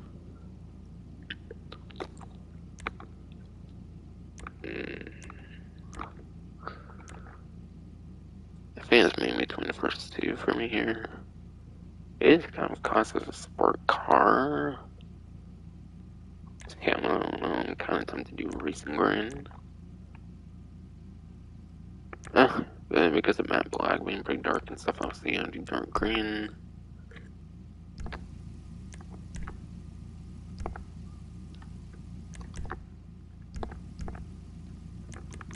Okay, now since I have the general coloring and stuff figured out now, I'll start those previous options I skipped. Again, that'll be like headlight colors.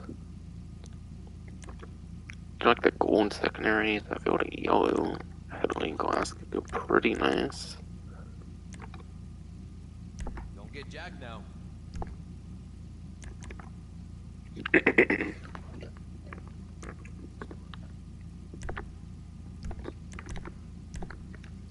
And yeah, have the transparent hood, so I might as well do some hood catches here to use the category here, why not?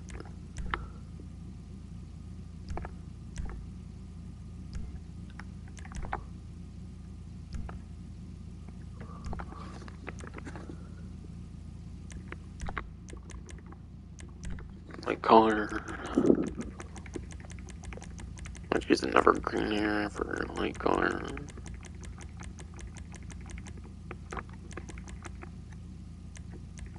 Okay, there's no racing green apparently for the light color. It's like only 3 green options. Sea green, definitely not doing that. Bright green could be a nice contrast in from dark green, but yeah. Lime green, I'm probably not doing lime green or sea green, so either that or that. Honestly, I might go to gasoline green. Yeah, why not?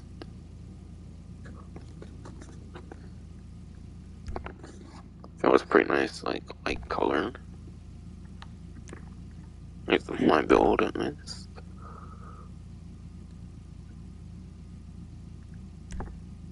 Again, I do that car meat. Did like the gold, like secondary there for the chameleon colors, chameleon paints, so golden shower.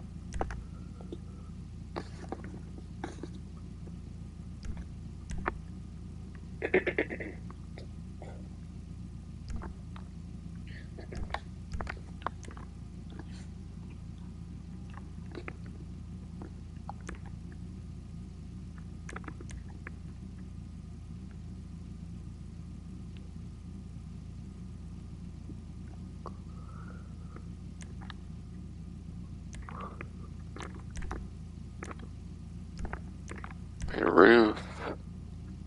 Not I'm caught up here. Alright, aerial. Fins. Looks like a carbon there. Seems to have a bit of livery on it, which is cool. Depending on your livery options. Lights. There we got like fog lights or some shit on there, that's cool. Whatever, lights.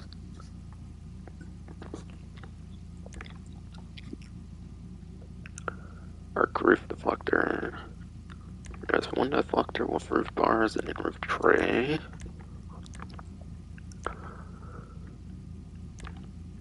I like how the roof tray one kind of fully connects and everything and has more like stuff to it, obviously, so I do bottom option.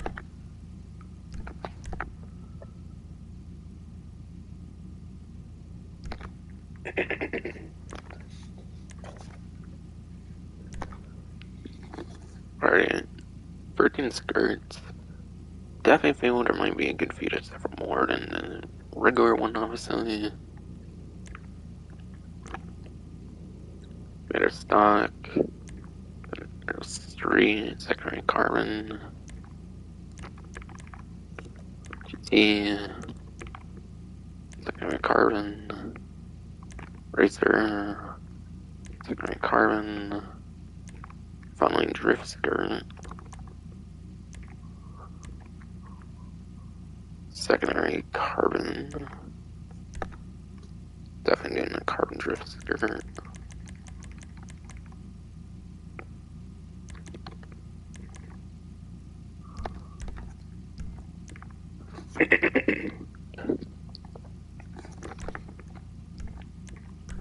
Sunstrip. Just your simple ones. It kind of looks like regular secondary carbon. Doesn't have like the mind mock and like power metal ones they've been doing recently. Just some simple ones. Perhaps depending on your livery, it does different stuff depending on the livery. Possibly. There's not a pattern for the livery, but I'm not sure if the text changes depending on the livery or not. I would assume so, given they sound like more simple sunstrips. If you would have like a more stock version or something, like more stock build. I'll go carbon, why not? I guess if I'll delivery on it, still makes it pretty colorful.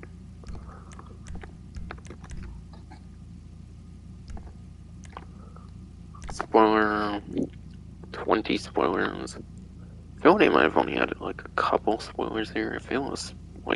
I felt it was like 19 if I remember when I was quickly going through it earlier, but it could be wrong.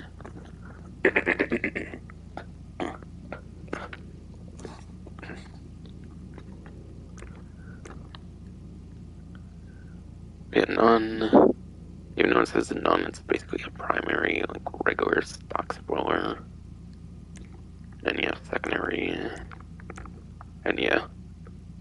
As per usual, you probably need to do anything other than the first option for that traction bonus. So you're most likely not getting a traction bonus on the primary spoiler here. So anything from 2 to 20 should be with the traction bonus, seemingly. Primary, secondary, carbon, red ducktail,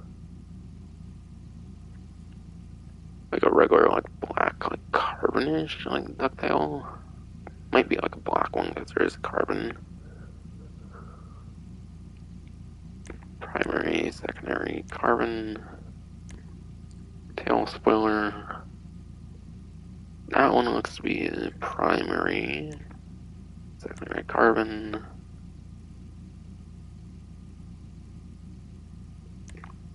Street spoiler, secondary carbon, T spoiler, secondary carbon, drift spoiler. I'm assuming race spoiler have the typical free options.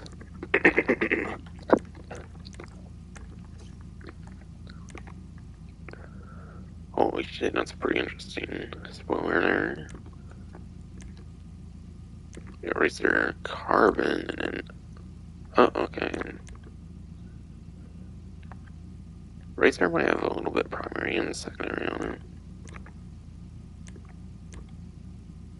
Or maybe the regular racer secondary and then there's just carbon, something like that. Okay, and then attack spoiler.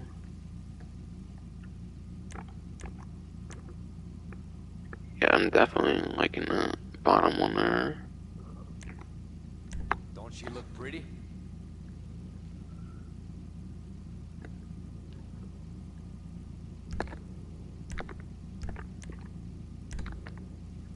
Okay, there's 2 suspension options on there. Looks like a little bit of a camber effect going on there. And yeah, from what I've heard, apparently the camber effect slightly impacts performance, so you might want to be doing the lowest spoiler option, even if you might not be the biggest on like doing the suspension stuff. When I hear the camber does impact performance stuff. In the slightest, at least. She on springs.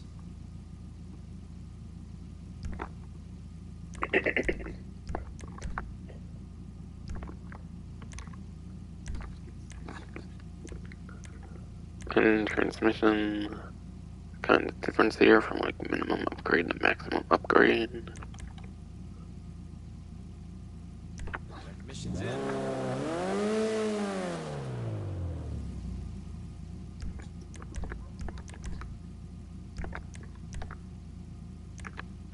You got your turbo.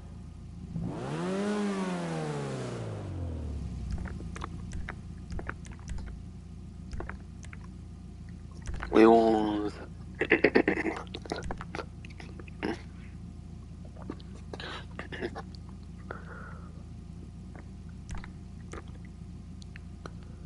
I went the big spokes last time, so I might change it up here. I'm pretty sure I did.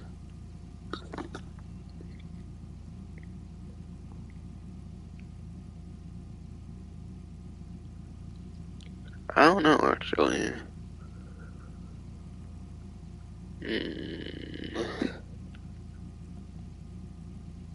Trying to think here if I did or not. Last one they released was the Obey 10F wide body, I'm pretty sure.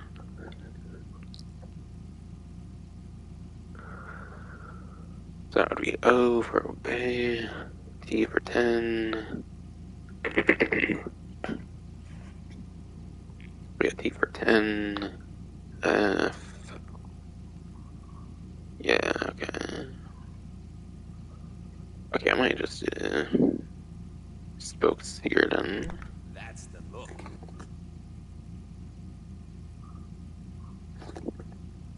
Do the spokes there for Sentinel.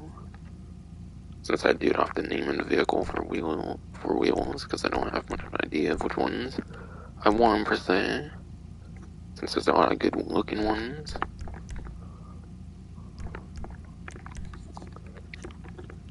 Right, secondary is set gold, so I'll be doing gold on a secondary here.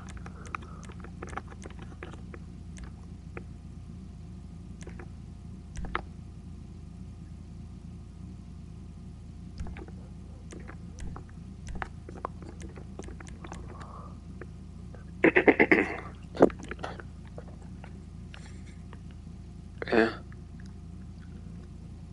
I don't really have any like blue or red on the car. I'm probably not gonna do those. Tonic's too simple in my opinion. So I'm gonna go pretty crazy and do the retro white wall one. Wolf tire.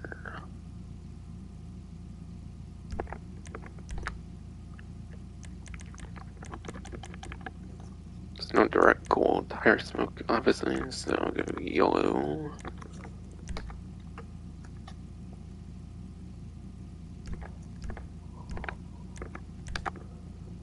And limit on to 1 to 10.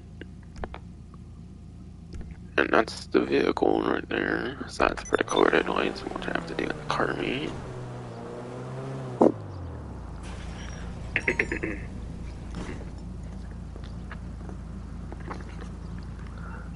God damn, it may honestly be just the lowest in terms of customizing the vehicle. No, I shouldn't know. I like to go into details though when I'm doing a live stream, so I like to describe what I see and whatnot. That's kind of part of it. I mean, it's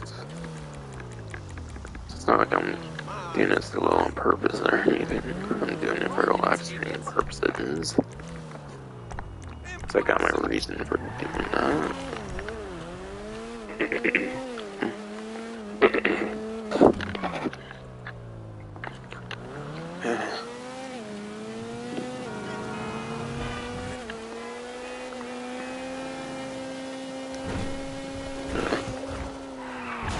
Oh shit. Damn. I was like, should we want to see a top speed? That number 10 top speed into account. A little bit here, but of course I crashed. Either way, I was going pretty good earlier.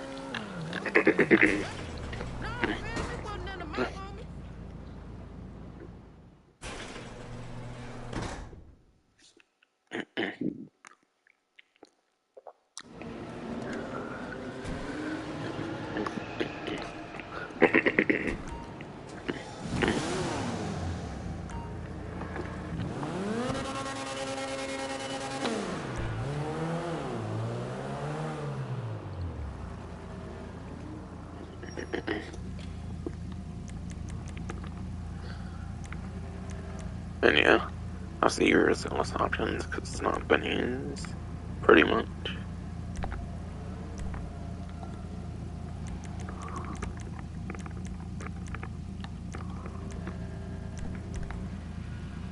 There, golden shower lights.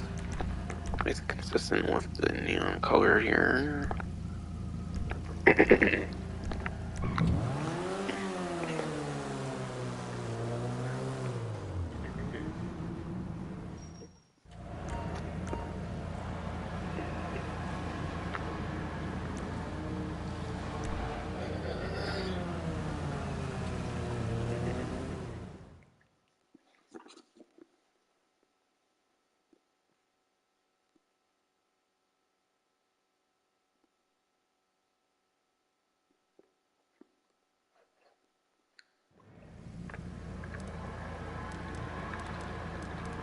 Ooh, that's cool. And the brights are actually those like bottom lights done, and it's pretty cool.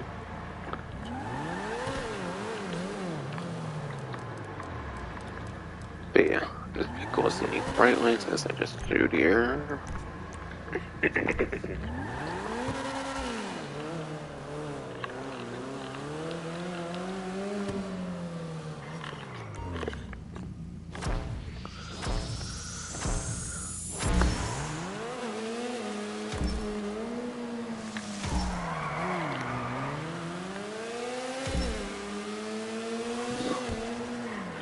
Yeah, just gonna do a simple little run through on the test track here.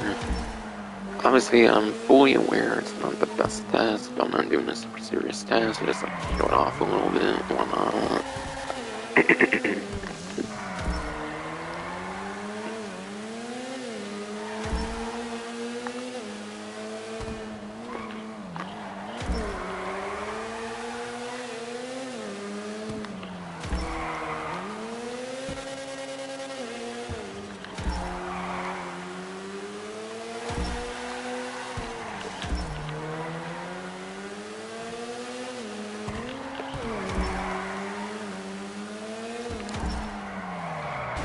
Oh, shit.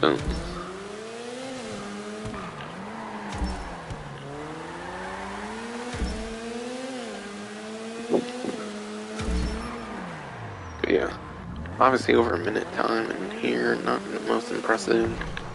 See, again, my lap time is like 26th place, and the top speed is 10th place when it comes to the 9th gen systems.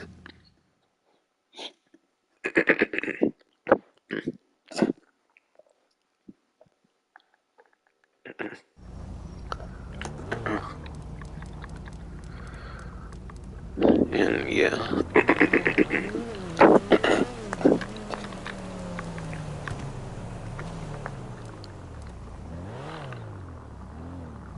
And yeah, obviously that track is mostly for lap time, given all the pillars and all that.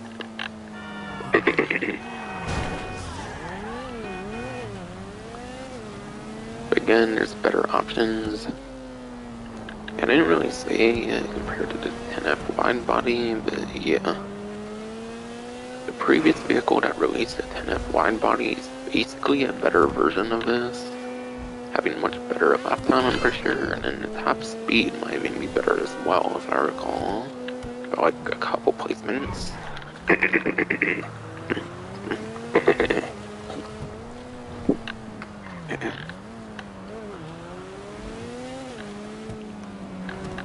So yeah,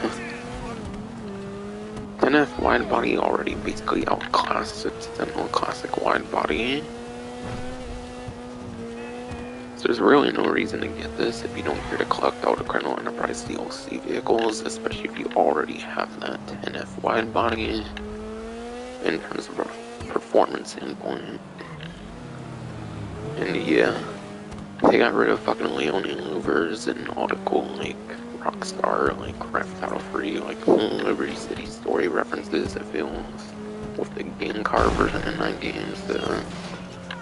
I feel the customizations are kind of a little disappointing, because they got rid of those Leonie louvers and stuff. So you cannot make it as iconic as you could in the regular Sentinel Classic. So honestly, I feel it's definitely a bit more disappointing than I was expecting. I don't know, I kind of expect them to take out the Leonie louvers, to be honest, but come on, man, that's such a nice detail to just removed.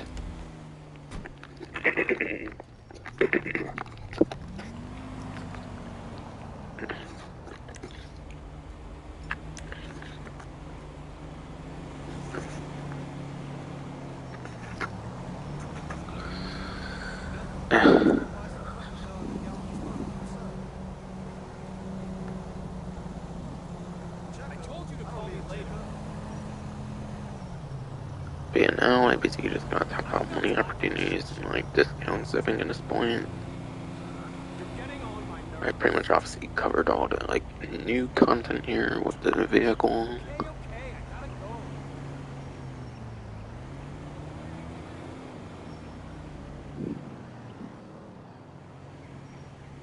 That mean I'm dying, Doc? Just tell me if I have the big suit. I don't care about that shit. I'll show off the shirts, I guess, that they released. Why not? Yeah.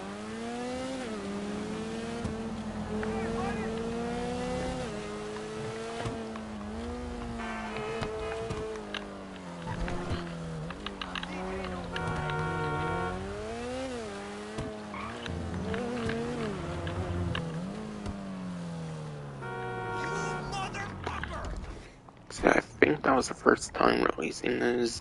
Hello. Again, they were in the game files since like Los Santos tuners, but yeah, I think that's the first time actually releasing them, so I will show them off. That's from our exclusive line.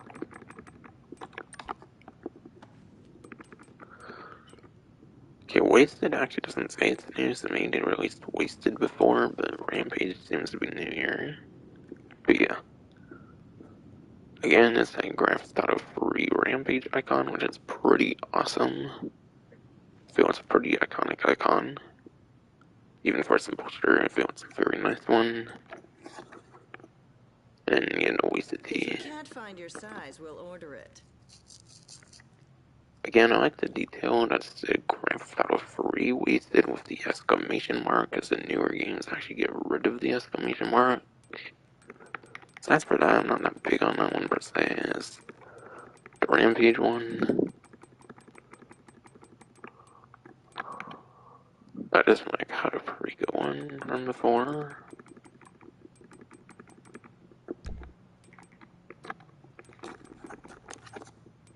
And yeah, I'm not actually sure if you get the clothing if you like join someone else's specific standard or if it's also like the liver. I'm not saying there's something new. I can see you wearing that.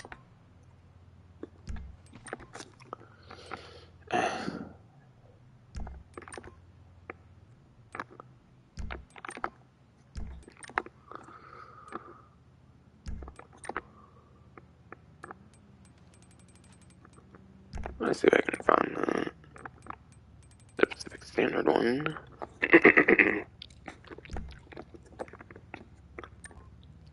So I did Pacific Standard off stream already.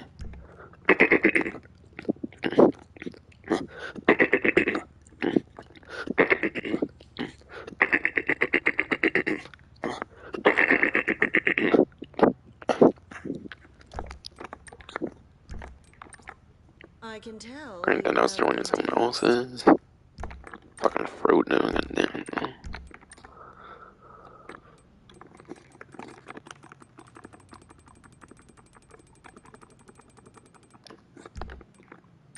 I don't know, would it be in like the regular sweater section somewhere or something? Probably. If I haven't. Oh yeah, here it is. Okay, got it. So yeah, obviously you can get those joining or hosting, as long as it's finale.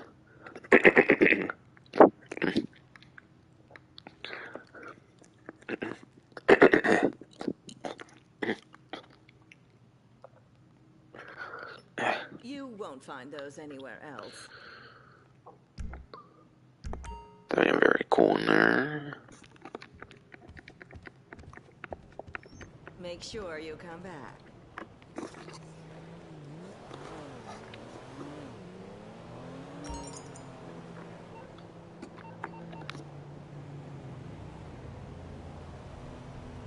Love the stars on the Zoes there for Pacific Standard one, and that was very tight.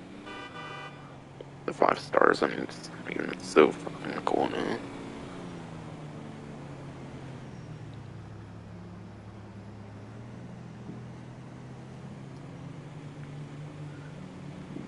But yeah. Now to go into money opportunities here. First one again will be that pursuit race I showed earlier for the challenge, but now I'll kind of describe racing kind of in general.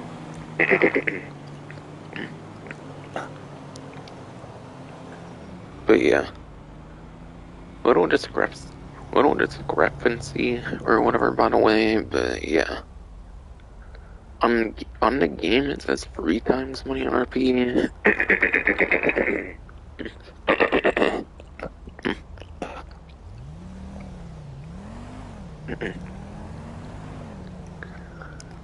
But yeah, little discrepancy, by the way.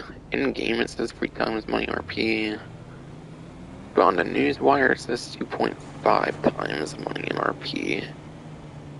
I don't know if they do like 5 times on like GTA typically. I know that's more of a Red Dead thing, I feel, where they do like the 5. But yeah, according to the newswire, it's 2.5, so you might be getting a little less than it says in the game, if the newswire has anything to say about that. I wouldn't know which one to trust over the other, because they're both official Rockstar sources in the game and the newswire. But yeah, I'll go off the newswire being the 2.5 times. But yeah, if I remember right, for like an 8 to 10 minute race, I think like races pay out maximum at like 8 to 10 minutes. I think normally before Criminal Enterprises that would be like 8,000 or something for like a maximum time like race. So I think the 3 times typically you can get to like 25,000 if you do like an 8 to 10 minute like time maximum race or whatever solo. Like yeah, obviously here you'll have to have more players and stuff, but for the typical like basis, kind of want to base off of that. Obviously, they're going to be competitive races. You have to play against other people, so there's a chance you will get less money. But yeah, honestly, the 4-player requirement, that's pretty trash for a race. Most races are pretty accessible, requiring just 1 players. I feel it's really ridiculous that they require 4 players for pursuit races. What would have been cool is like a player versus like enemy kind of game mode where you go against like the police in a race as a solo player. That would have been more of a cool thing, but yeah. But yeah, whatever is between like 16 to like 25,000, I feel would be 2.5 times. Again, that typical like 8 to 10 minute maximum race as a solo person. Again, you can't really do that there, but yeah. That would probably be at least like $20,000 on like a maximum like time race. for the maximum payout time. And you'll probably get a bit more, I would say, if there's like a couple other players. So, you probably make anywhere from like mid to like early mid, like $30,000 maybe on a pursuit race due to the 4-player minimum. I don't really feel it's obviously going to be worth it compared to Pacific Standard 2 times money RP. That's just a given.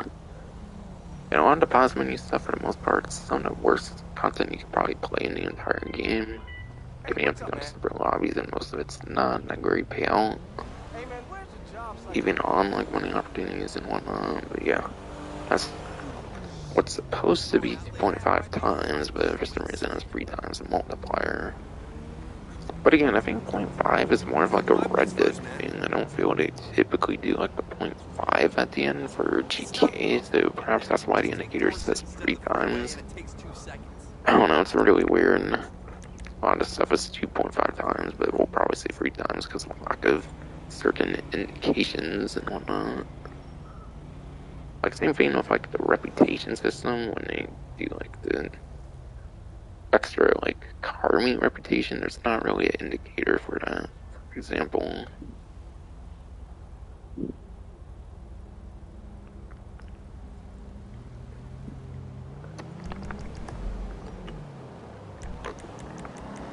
But yeah, next year, bodyguards and associates earn 2.5 times the money. You can't run a company if you are 6 feet underground in Vinewood Cemetery. It's easily avoidable if you have training, skill, and quality scope out potential threats, so to see focus on what's important, throwing the public and evading taxes. This week, the profits trickle down to bodyguards and associates, who will earn 2.5 times their usual salary in the line of duty. And yeah, as I kind of mentioned earlier, when I was first on my Oppressor Mark II, the reason I was on the Oppressor Mark II was because I was actually helping someone sell stuff after like Pacific Standard finale that they let me join.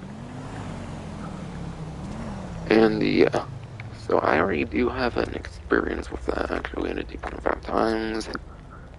So you get like $25,000 to start for your like salary, basically. I think they increased the amount of the like starting salary with Criminal Enterprise. I think it used to be like 5,000, maybe now it's like 10,000. 2.5 times 10,000, obviously that is 25,000. So 2.5 times of like, I imagine you max out like 20,000.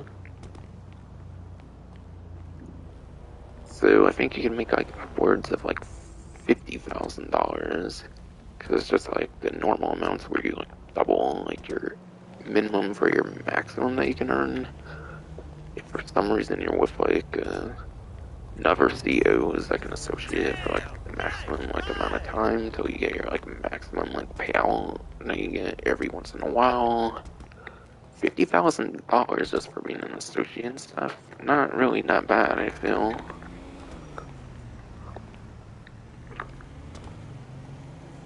But yeah, normally you make that like, let's see, you're making more than like the typical maximum, which is nice when it comes to like non-event weeks. But again, it's not really going to be that worth being like someone else's associate when there's like heist stuff going on right now and double money and heist challenge and everything.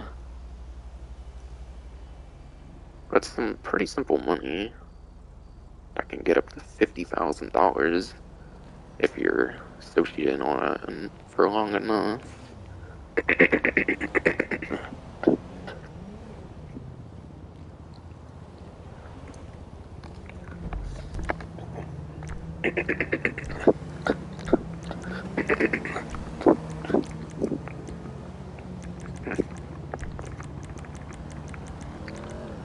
And yeah, next one here is related to contact missions, and I'll be 2.5 times money in RP on Mark Madrazo contact missions. On Newswire it says 2.5 times, which I'm more willing to believe that. Then again, the in-game indicator 3 times. What are you talking about? I am at the gym. But yeah. Call me in just like 30 Again, minutes. I do not think there's typically like Probably a going to do point some like weights 5 times they typically do in GTA. That's more of a Red Dead Have some thing. trust in me. Why So would it I will lie to say you? 3 times, but it's probably 2.5 times going off the Newswire. Okay, the rowing machine's free. So that'll be Gather around. artificial scarcity.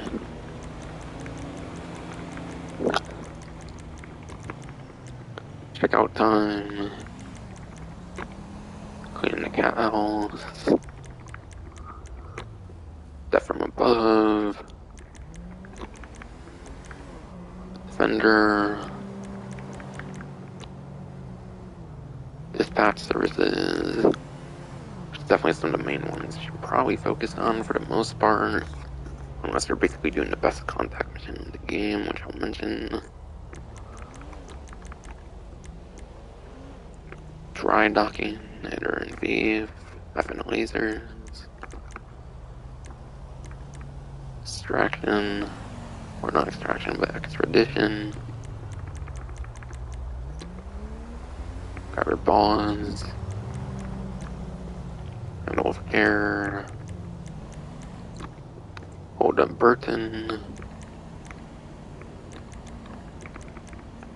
Judging the jury.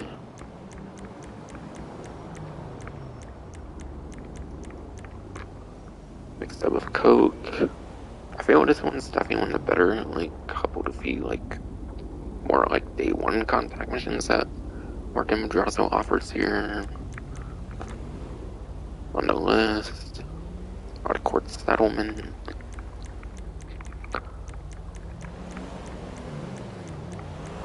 Rooftop rumble. Even with all the times they changed up rooftop rumble and stuff, I do feel it's a pretty good contact mission still. I definitely would imagine it's one of his couple better ones in terms of like day one contact missions. Show me the money. Stick up the stick up crew. Probably the best one here, I would say, would go to the Los Santos Connection. Because those green things actually have money to them. The money in the containers will be regular money. Those never have like the money opportunities to them. The only thing that will have the money opportunity to it will be the like actual mission payout that all these contact missions have. The stuff in the containers are bonus, and those are always like set amounts that do not change off of like the events. Time to get away. Trash talk.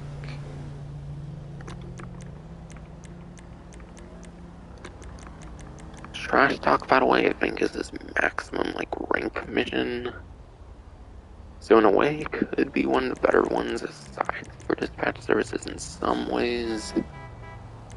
Being like the highest like rank unlock mission.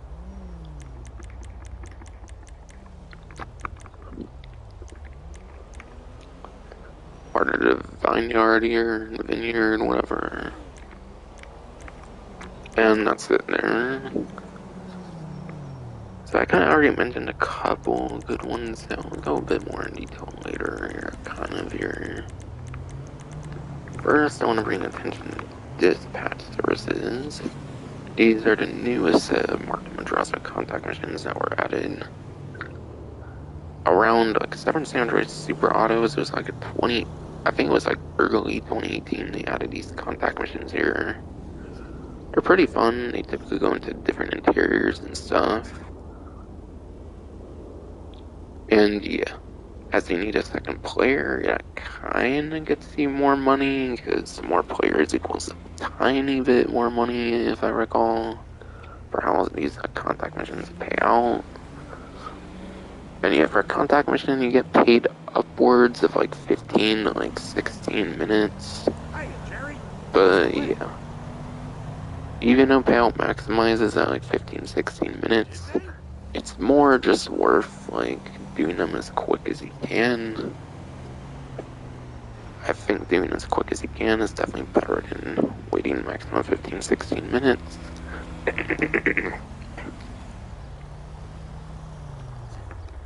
But yeah, dispatch 1 goes inside the police station.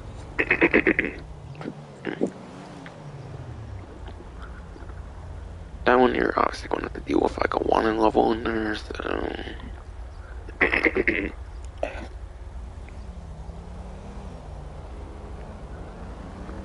But that one you pretty much have to deal with like a wanted level, so it's definitely not one I would recommend between the bunch. I would say it's on a lower priority to recommend on the dispatch services in particular. Dispatch 2 goes to like the Mirror River docks.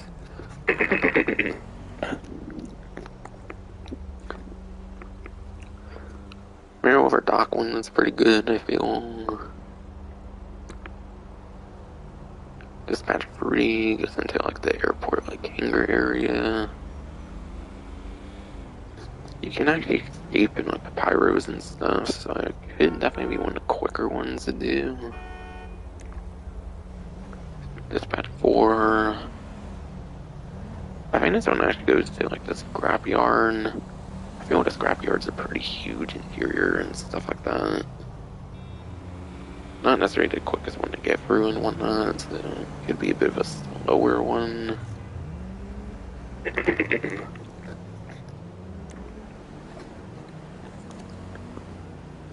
Dispatch 5 here. I think it's kind of like judging the jury and stuff, where you take out like multiple targets. And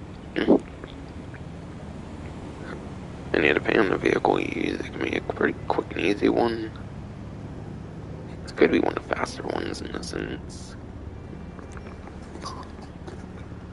And yeah, dispatch 6. And I think you're basically just going multiple targets. And I think this one you even mainly deal with like ground vehicles as well, so it could even be a quicker one than 5 here, where you're having like air vehicles and stuff.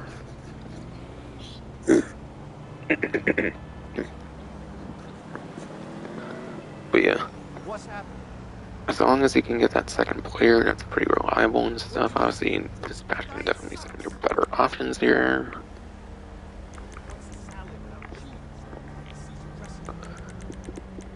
And yeah, they probably have like better like payouts as well, but newer contact missions.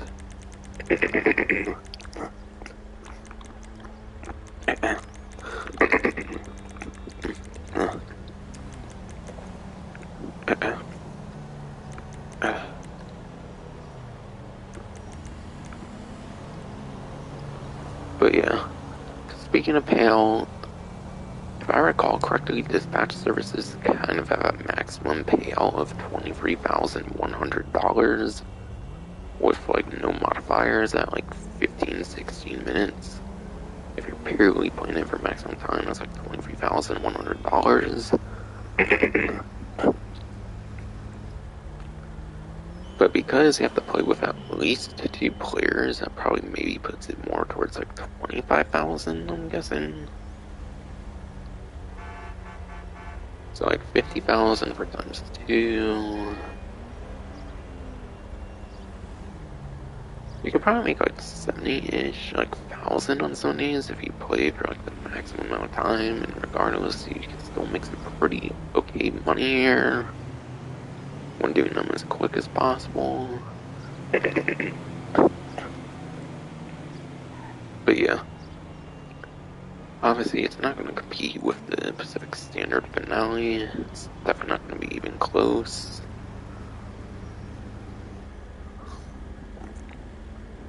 So not the greatest recommendation, but definitely like the second best money opportunity I would say so far.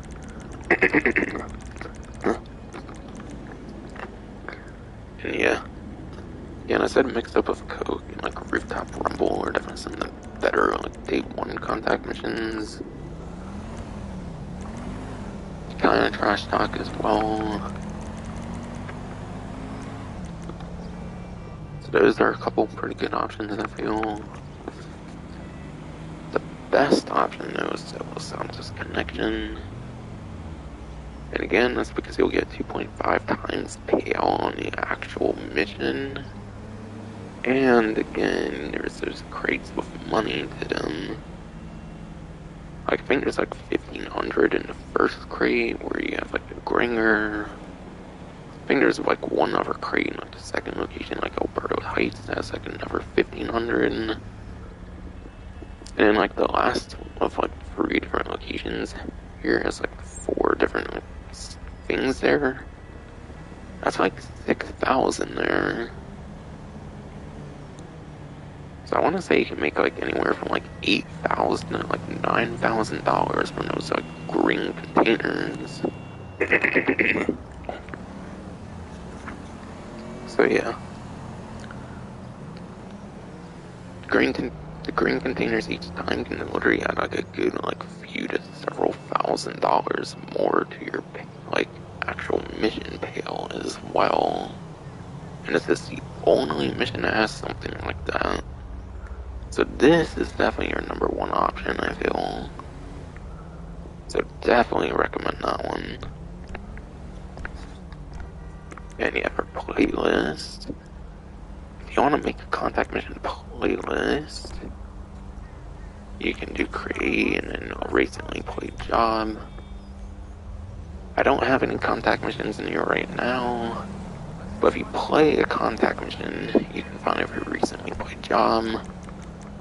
You may wonder, it's called mission in the pause menu, so you can go for mission for year. No, you cannot, unfortunately. It's adversary modes and stuff in here, despite the name being mission. You'd think you would have the contact missions in here, but nope. Rockstar is the fun police. But again, there's that workaround of recently played job. Only downside is you have to play like regularly one time, and then you can make the playlist. But it's very much worth doing, so you don't have to like go in and out of like different separate lobbies. You can just stay in one separate lobby to do as many as you want, kind of. If you do just the playlist of Los Santos Connection one time, then you can basically replay it every single time you want until you're done.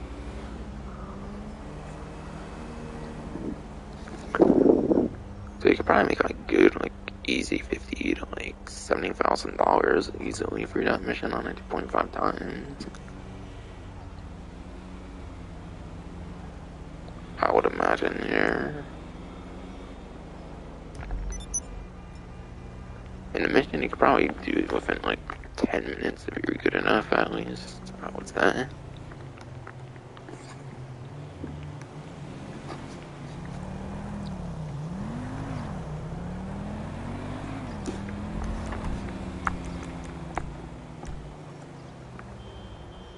What the fuck?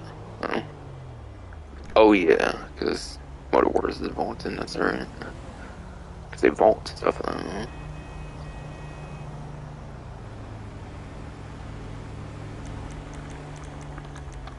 But yeah, here for example, I have a single Los Santos Connection playlist here that allows you basically infinitely replay it without backing out each time.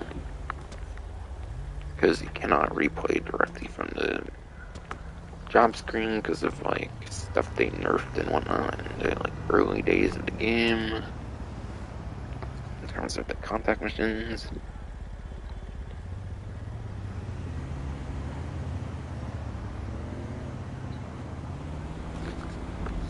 And yeah, next money opportunity will not be as good, but is Hunting Pack Remix.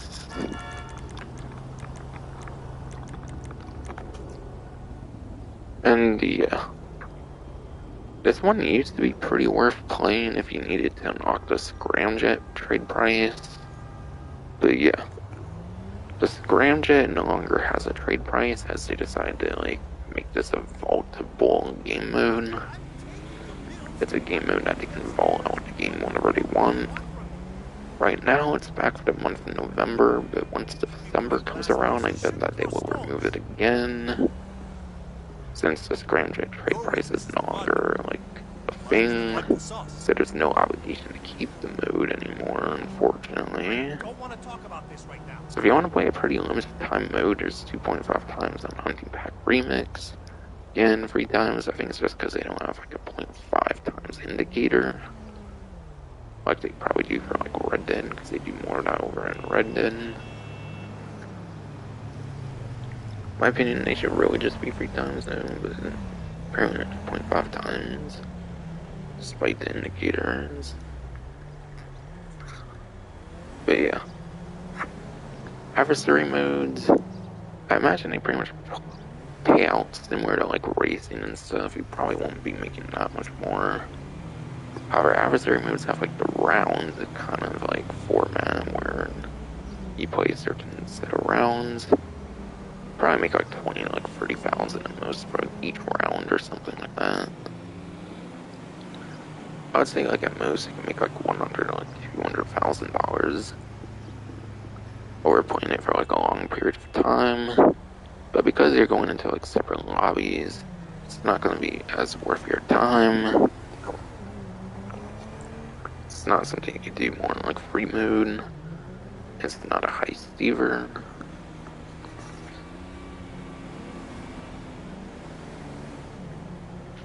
But it's a very fun mode. There's all kinds of like different fun maps where the vehicles, you can change it up like pretty much entirely. So it's definitely got a lot more variety than most adversary modes, I feel. But yeah. It's not too worth playing anymore though, since they removed this scramjet trade price. No one just has to buy it now, which I assume was what the trade price was. So at least this scramjet is cheaper, but at the same time, there's no reason to play the mode much anymore.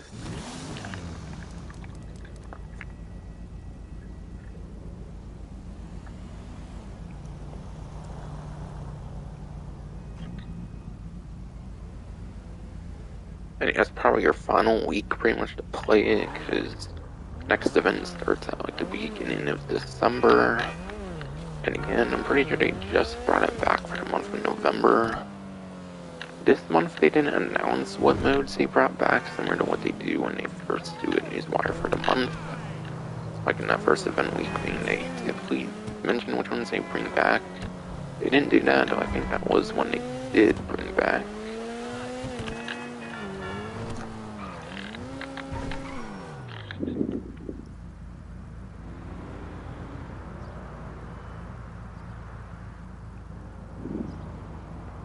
And yeah, I might do time trials. And then I'll talk about the discounts that are remaining.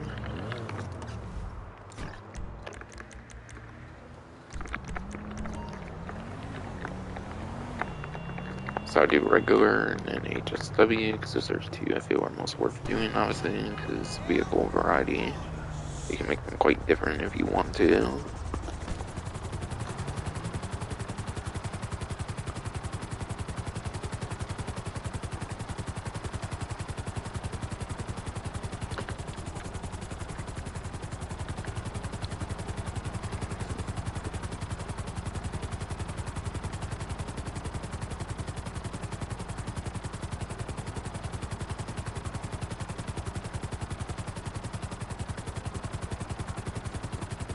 And like 100, 200,000 at most, I was mentioning was obviously with like max rounds, by the way, if I wasn't the most clear with that. But I'm pretty sure I kinda was.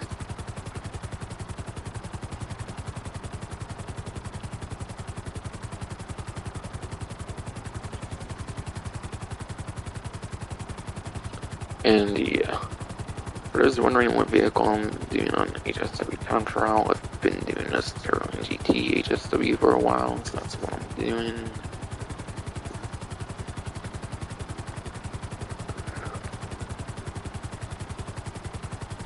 Because I already did the Vigeros DX entirely, and obviously the other one from Colonel Enterprise.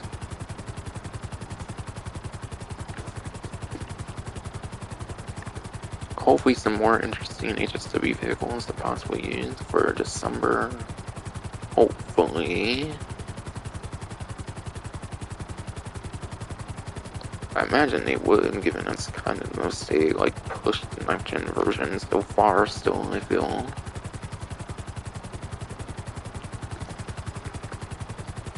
Of course, if the 9th gen systems were more relatively available, if there weren't like shortages and shit, then yeah, perhaps it would be better.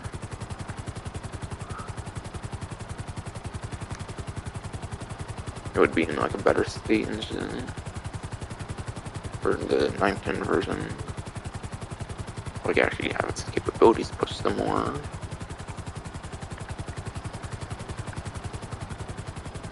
I mean, never know though, they didn't announce the next update or anything.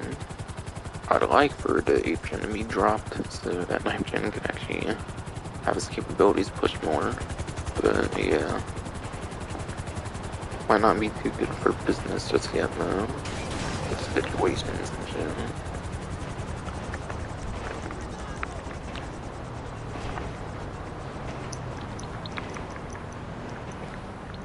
And yeah, pretty much just always do the drag HSW for these regular ones since there's so many of them, by the way. One of your rides? Let me know. I'll bring it by.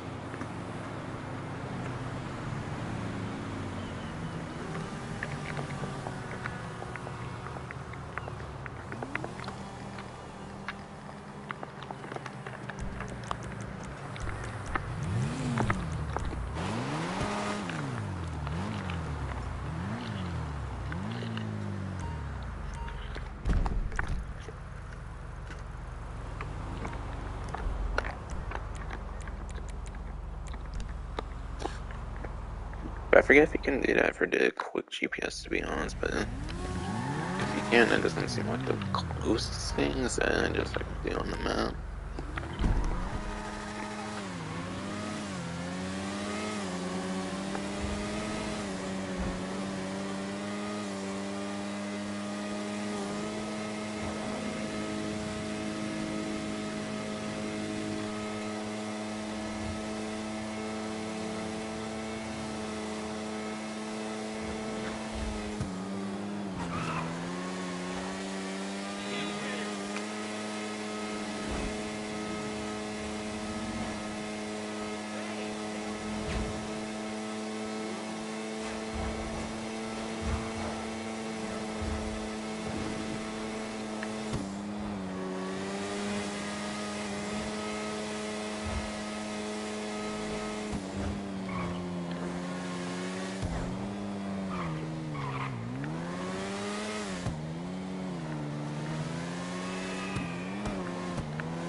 Alright, 129, 686. Not surprised I annihilated this one here with the just to be Octo drag after all. Now first Sterling GT HSW run on like the Textile City HSW time trial.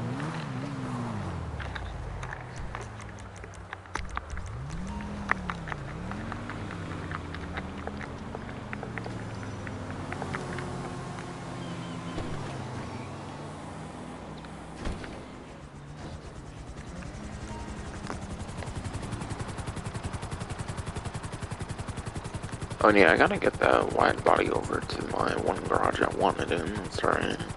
Because I want it with my other Criminal Enterprise DLC vehicles. So that will finish up my second new, like, high-end apartment they allowed with Criminal Enterprises. Since they expanded with 2 new apartment garages and all.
Alright, for once I actually remembered the property right away on my Sterling GP. Because I kind of forget, it's always in my first, like, criminal enterprise property unit and Bob isn't, because HSW was released of criminal enterprise and I didn't actually own the Sterling GP before. Because it was kind of a pointless one to earn. It's kind of a pointless one to own until criminal enterprises. Considering you could get into story mode after all. For the regular non-HSW one. Damn! Damn!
Alright, 144, 860. Around like 15 seconds better. I feel like I usually have like one bad run on this, typically, so I was kind of shocked to have a good run first try here, I feel. A little bit. Thing is, HSW, so it's easy as fuck though, regardless, but yeah. Of course, to my lights got wrecked. See, I feel like some of the older vehicles tend to have like pretty fragile lights compared to some newer ones. Could just be me though, I don't know. Or it could just be a vehicle dependent thing. Like a vehicle by a vehicle basis.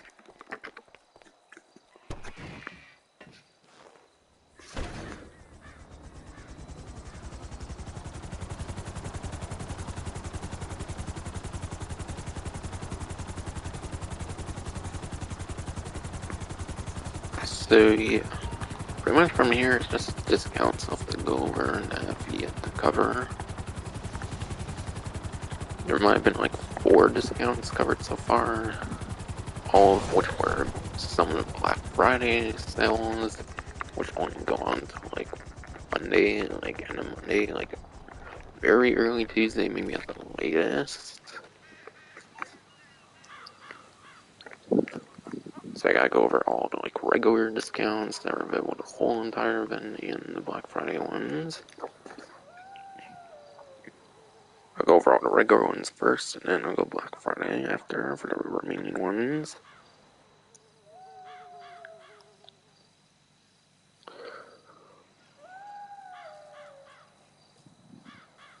But yeah, starting off, there is 2 property discounts that are available for the entire event. On Amazing Foreclosure, that would be 50% off stuff and 40% off stuff. Starting off with Bunkers, 50% off for property itself and renovations, add-ons, and all that.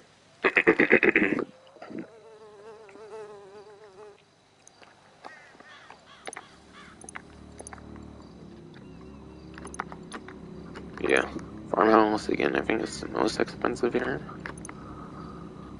So the most expensive one, for example, 50% off. That's 1,187,500.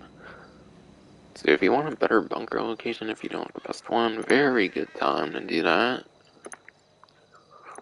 Style, complete cosmic style on discount. Personal quarters. We had a personal quarters that allows you to spawn at the bunker, which is nice if you want to get to your like soul missions and stuff as quick as possible.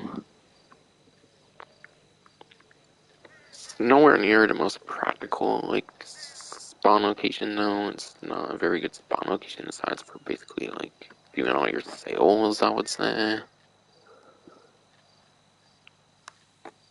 Or if you want to like try out those 2 new like sourcing missions, it's good to have like this spawn location at the bunker so you can keep re-rolling your sourcing missions if you want certain ones for some reason. If you want to check out those new sourcing missions from Criminal Enterprises, if you, for some reason you have to do so.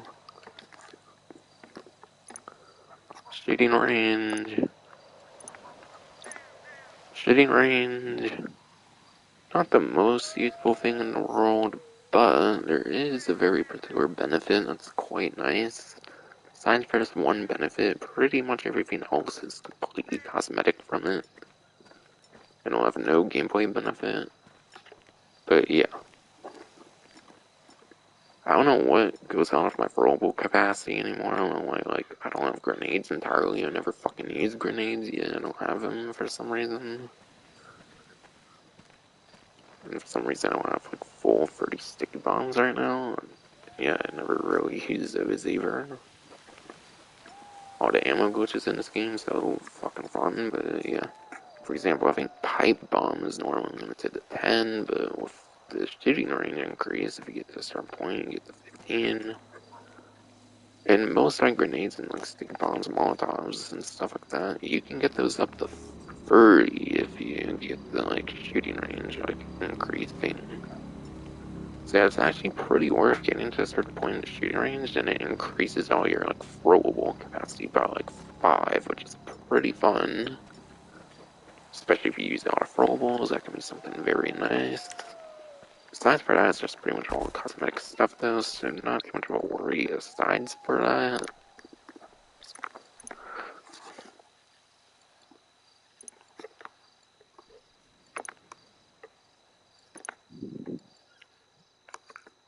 Definitely might be one of the more unique things the bunker has to offer, to be fair, for a throwable increase.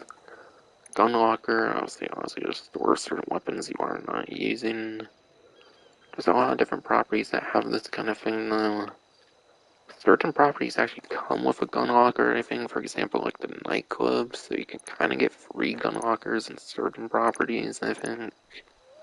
So this one might not be the most worthwhile one if you just want one gun locker. And obviously it's very situational if you like having access to all your weapons at once like I do, or if you want to clean up like the clutter of it on the weapon wheel. And then you got transportation. Not really the biggest thing. I feel the bunker, even though it's a pretty big property, it's pretty fine going around it on foot, I feel. I don't feel that transportation is really all that necessary, but it kind of fits the theme of the bunkers. I feel that's kind of why they do it. Something new, though, with the Criminal Enterprise updates, you can actually request a caddy from Agent 14 in free mode now, as a Criminal Enterprise is. So whatever one you choose, you can actually use it in the free mode. You cannot modify it or anything, obviously, no. It's a Pegasus vehicle, basically. Has the same like icon as a Pegasus vehicle. But it's extended usage of your caddy transportation now, which is pretty nice. As of the latest update.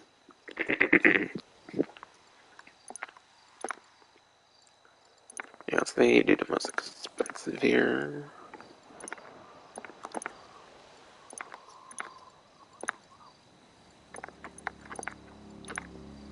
Gets it a little over $2 million for the most expensive location. And most expensive upgrades and stuff here, that's pretty decent. Most expensive, obviously not the most necessary, but it does have some pretty nice highway access.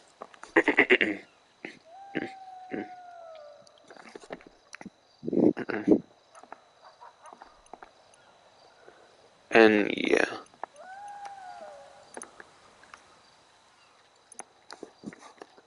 As for other things though, I'm not sure if it includes the staff and like equipment upgrades and stuff.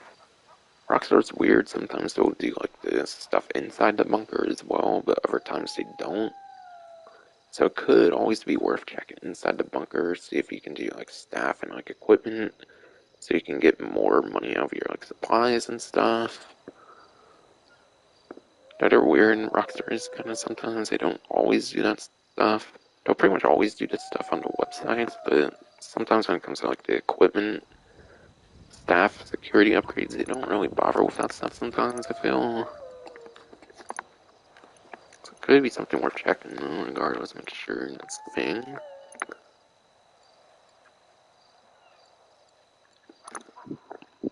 And yeah, auto shops are 40% off, and then their renovations and stuff will be 40% off. I think on Mesa here is the most expensive at $1,920,000 normally. 40% off that will be $1,152,000.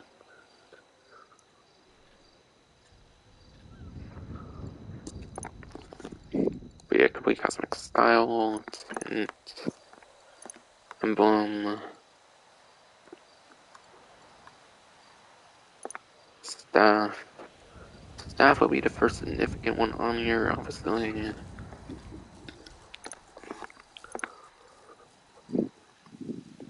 But the staff, you can basically have them do deliveries for you when it comes to the auto shop. So that can get you a little bit more money if you don't want to deliver the vehicles yourself. And yes, they're NPCs and it's GTA, so they will probably cause damage to your vehicles and stuff. So if you're worried about damage on the vehicles, just do it yourself. But you'll probably make more money if you borrow for your staff instead of doing it yourself and then doing other things instead with your own character. So they're definitely a nice AFK option. The lucky thing is though, you don't get any like reputation though, apparently when they do it. When you deliver a vehicle, you actually get reputation, but if the staff does it, apparently they do not get reputation for you. That was something I ended up like kind of being interested in. I think I looked it up or something. Or I just heard around on Twitter or something. But apparently it's not able to get you reputation if you use the staff members.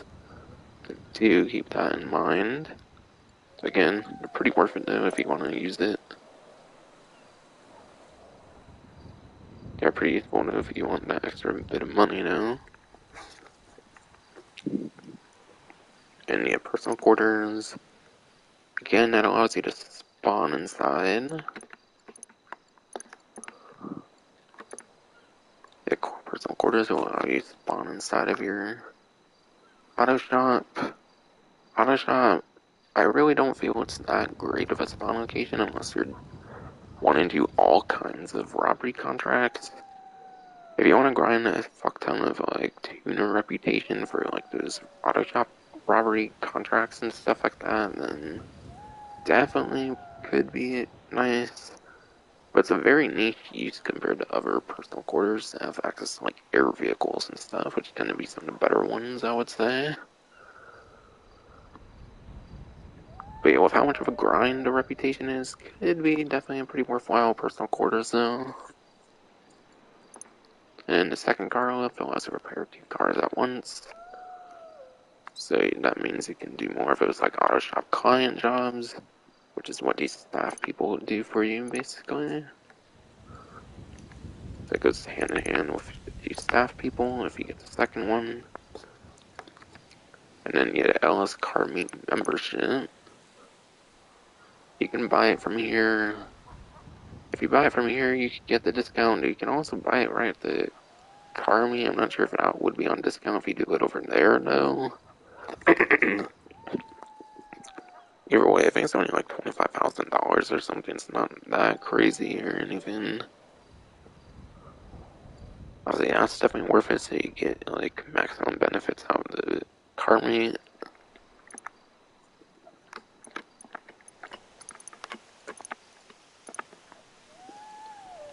I don't really think there's like an inside like upgrade you can do. I think they're all pretty much just through the website in this case.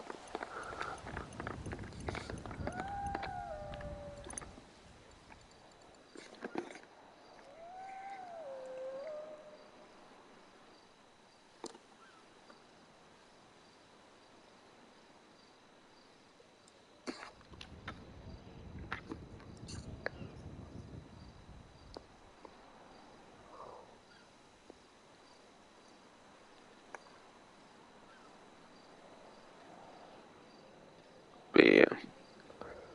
And then I'll go over all the sales that are available for all 9 days of the event week. I'll make it pretty clear, I think, when I get to the Black Friday ones. But yeah.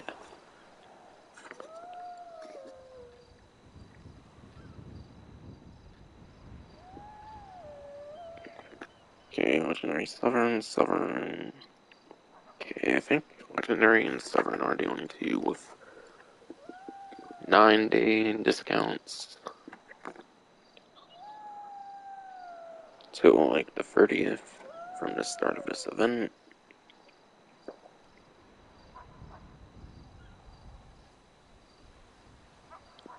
And yeah, from there it's like weapons and accessory stuff. Okay, but yeah. On the featured here, Obey Omnis EGT. This is one of the like non-Black Friday sales here. And it is actually one of the newer, what's it fucking called again? The Monty Tech vehicles.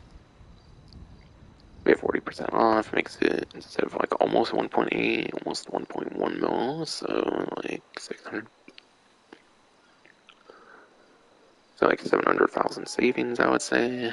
Definitely pretty nice savings there. And yeah.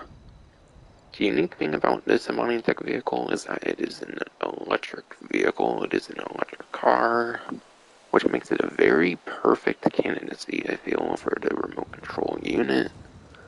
I think this might definitely be like the new, like, best option for a remote control unit, given it's an electric car and will be pretty silent because of that. But yeah. There is differences, unfortunately, no, when it comes to Criminal Enterprise and Monty Tech vehicles compared to Contract, like the Monty Tech vehicles, though. And this one, I think, is the better of the two, like, newer Monty Tech vehicles. This one actually has some pretty insane explosive resistance, apparently, even compared to, like, the Contract DLC, like, explosive resistance in Monty Tech vehicles. So I think this one has more explosive resistance than all the other Monty Tech vehicles, though.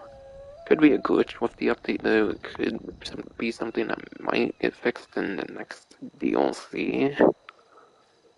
But yeah, from what I remember hearing, there is actually better explosive resistance on this than the other ones from Contract and Criminal Enterprise. Something to know is it does not have bullet-resistant glass. There is no option for bullet-resistant glass. It is just regular windows on this one. Because that's something with the Criminal Enterprise DLC vehicles. I just didn't feel the need to like do the bullet-resistant glass anymore. Which is kind of a shame. You don't get the extra bullet protection, unfortunately, with this one.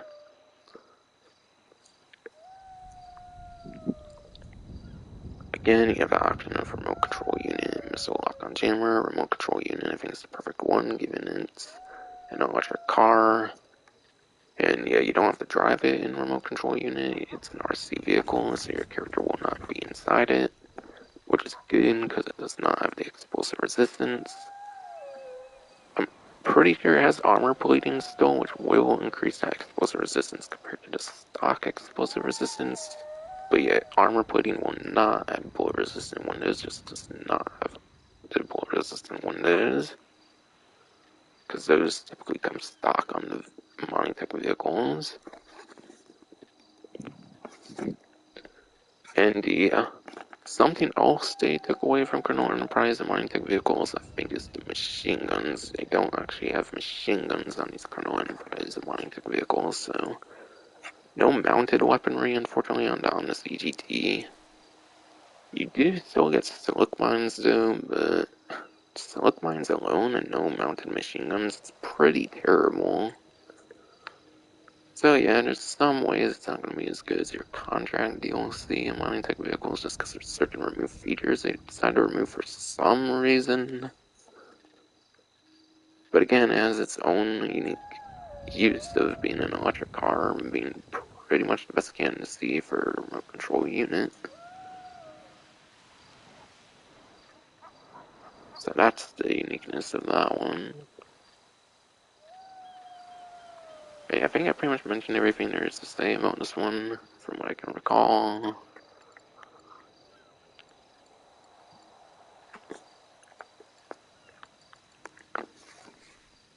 And yeah, the other two will be on Sovereign for the more permanent discounts right now. That will be the Kangel SJ, Dinka Kangel SJ, and then the Bravado Greenwood. Starting off with, I would say, the worst of those two would be the Dinka Kangel SJ. So being like 1,027,500 on a trade price, it would be 616,500. And yeah, trade price is tied to like the Carmi like reputation system or something. I think when I did the initial like tuner vehicles, it went up to like rank like 75 of tuners, so I want to say like rank 80 or 85. I think for reputation you probably need like rank 80 or rank 85 for your current reputation, probably for the trade price, if I'm remembering correctly. And I'll get you like, and I'll get you this price instead of whatever the other price is. But yeah, this vehicle is definitely one you want on a discount though, because it is fucking terrible, apparently. But yeah, these two new coupes they did for the Criminal Enterprise update, they are some of the worst coupes in the entire game, apparently, according to Bruffy 152. As their Criminal Enterprise, though, unfortunately, they are not on the spreadsheets. I cannot exactly give the, like, exact values firsthand. But trust me, no, they're terrible, though. You're better off with, like, you're better off with Previan, which was a previous tuner. Where did it go? This Previan here was a previous coupe tuner, and that's better than those two newer ones, apparently, performance-wise. Plus, it has the benefit of being like a nostalgic vehicle from Grand Theft Auto San Andreas. It's a very nostalgic vehicle from that 3D Universe Grand Theft Auto game. So that's pretty cool. So because of the Previan, there's like no reason to go for the King Julius J. But yeah, literally, I think it's pretty much a waste of money. Apparently, if you use like newer like tuners, I think I hear you can't even like use like custom ones in street races, but you can use like stock versions in street races and stuff. It's really weird. At least that's what I heard when they first released them. I don't know if they since like fixed that, but yeah, there might be more restrictions to those like newer tuners than with older tuners in terms of like the content you can use them for. Yeah, I think I heard you can't even like use the custom versions in like street races, which is weird when they're tuners.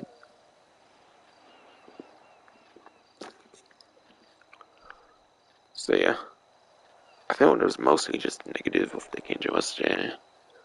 Obviously, being a tuner, the customizations are pretty good, but you can say that for all 19 tuners in the game now. Again, just get the Previan, I would say. So that's kind of a waste. But if you want it at all, definitely get it on sale, I would say. And then you have Bravado Greenwood, instead of being like a little over $1 million. Pretty sure this has a trade price here, and that will be $659,250. So around like 400, 450,000 around there. And yeah, Bravado Greenwood. This is actually a sweet vehicle from Grand Theft Auto San Andreas, which is pretty cool. He actually brought back the fucking Greenwood from San Andreas. That's fucking tight. And it's even in a Monty-Tech vehicle in this game, which makes it kind of the coolest rendition of the Greenwood, I would say, by far. And yeah, it's a 4-door muscle car. Buffalo STXs too, I think. Yeah, that's a 4-door. It doesn't even have that advantage. Again, like the Omnis EGT, there's no bullet-resistant glass. That's just something they didn't do with the newer Monty-Tech vehicles for some reason. Again, like your typical Monty-Tech vehicle, it has some armor, I think, without armor plating, but I think you can double down on it when you get the armor plating. This might be the least armored Monty-Tech vehicle, though.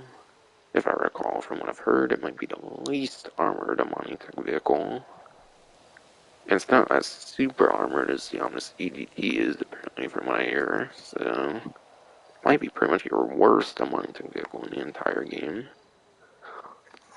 So it's the worst of, like, probably 8 Monty-Tech vehicles I think there is in the game.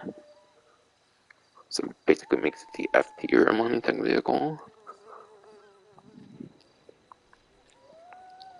And yeah, again, you get the option of missile lock-on jammer, remote control unit. This one I definitely imagine is more worth the missile lock-on jammer, given it's less stinky than the Omnis CGT. And it's not electric, so you're going to be heard in it and stuff.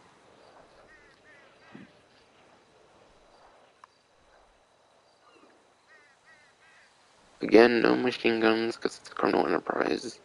A Monty-Tech vehicle, I guess they didn't feel it's necessary to have vehicle-mounted weaponry anymore for some reason. So you gotta use your, like, drive-by weapons and stuff. It's that ghetto of a fucking vehicle, because it's a sweet ride. I guess they had to make it ghetto and shit. And yeah, you do get the look lines again, I'm pretty sure, like, with pretty much all of them, but really, that's all you fucking get, that's all you fucking get with the removal of the fucking machine guns? Like, are you fucking kidding me? Apparently, they even remove your bullet resistance from the glass. But yeah, this is pretty much the F tier fucking Monty-Tech vehicle. So this is probably your best time to get it, I would say, right now. During this entire 9-day event week. As of when I'm doing this, there's still a couple of days left.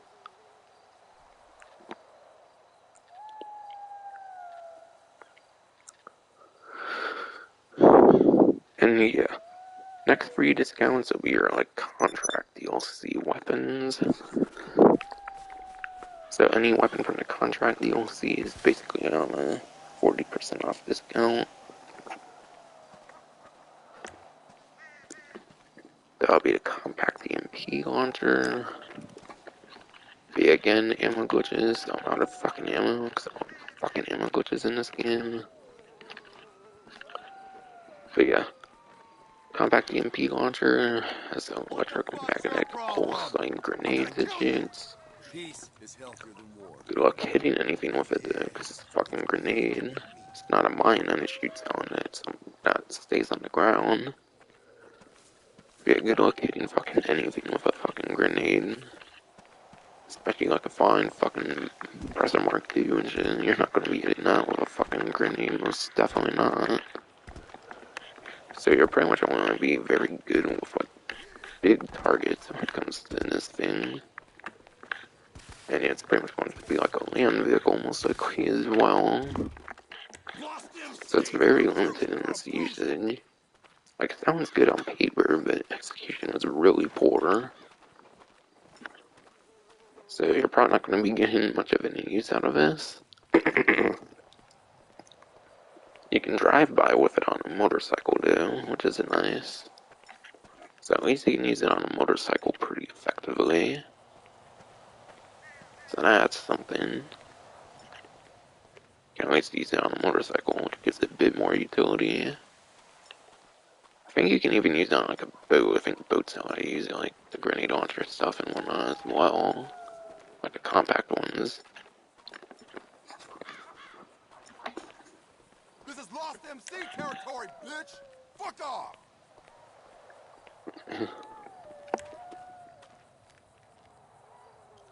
But yeah. And you need an agency to own this one as well. You need the agency and like the... You need like the weapon, like... You need like that weapon, like... area thing in the agency to be able to buy it. But you need a separate property to own it. It's not fucking good. Separate property to own it, and it's not fucking good though. So you need the armory for that to be able to purchase it. You will not find that ammunition. You have to go to the armory. Heavy rifle. Most definitely your best weapon option from the contract DLC, the heavy rifle. It's definitely one of the better couple, like, assault rifles I would say in the game. But with Criminal Enterprises introduced the service carbine, so I feel even that's kind of lackluster now. Literally, the update after they did a probably way better assault rifle, I feel. Because it has all that insane fire rate compared to that. I mean, that's more accuracy. Assuming these are even accurate. Only a little bit of damage drawback. Only a little bit of damage decrease, which with all the fire rate, it's going to be like nothing. So yeah. Heavy rifle is honestly kind of useless now compared to the service carbine. And you don't even have to get the collectibles for the service carbine, you can just buy that outright. So yeah. I mean, it's nice to collect all the different like weapons if you want like a change of pace. If you want to use something different, it's a nice runner-up assault rifle. It's also It was also supposed to be in day one of the game, but it got like scrapped. But they brought it back in the contract, which is pretty cool. So it's actually cut content that was brought back into the game with contract. That's pretty cool. Pretty cool fact about it. So if you like that, it can be kind of nice using. But Service Carbine is pretty cool as well, because like the M4 or something from like Grand Theft Auto San Andreas, they both have some cool nostalgia anyways. So it doesn't really necessarily have that going for it either, per se.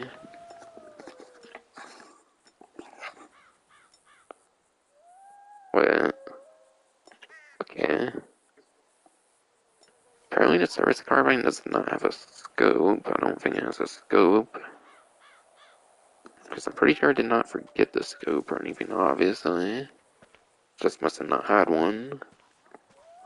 So I guess that might be an advantage at least.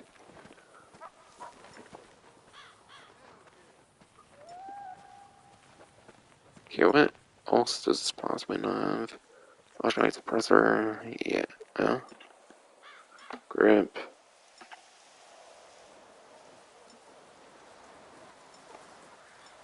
I think it's just scope that it lacks compared to the heavy rifle. So maybe it has some advantages with the scope. I mean, obviously it's a pretty good weapon. It's an assault rifle, and there's some of the better weapons in the game. So there's one to definitely get, it's that one. And then, yeah. Stun gun. The gun that was in story mode back from September 17th, 2013, initial release date. Finally, with a contract, it got put into actual free mode for Grand Theft Auto Online, but yeah. The reason it was absent for so long was obviously because in its single player state, it's pretty overpowered. So yeah, Rockstar had to do a lot of nerfing to put it in the free mode. We have some very slow reload time compared to the story mode, which is much more instant. could go on and on about this weapon, but yeah, it's basically just the worst version of the story mode one. And yeah, just like the compact EMP launcher, you do need the armory to buy it. But none of the exclusive weapons in the armory are even that worth it, unfortunately. If there's one worth it, it's the heavy rifle. That's debatable even now. But again, at least it has a scope, I guess. Because I'm pretty sure I did not forget a scope on the service carbine. Just must not have one. And then chain accessories are 50% off for clothing stuff.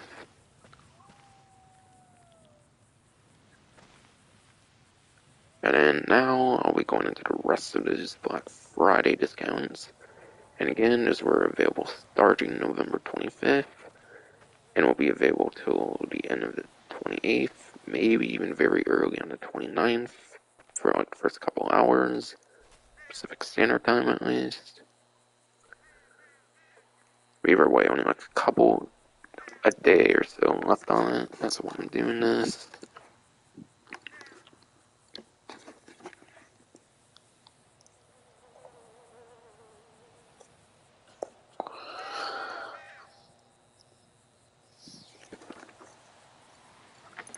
Yeah, property discount for the Black Friday stuff has to do with the Super Yacht.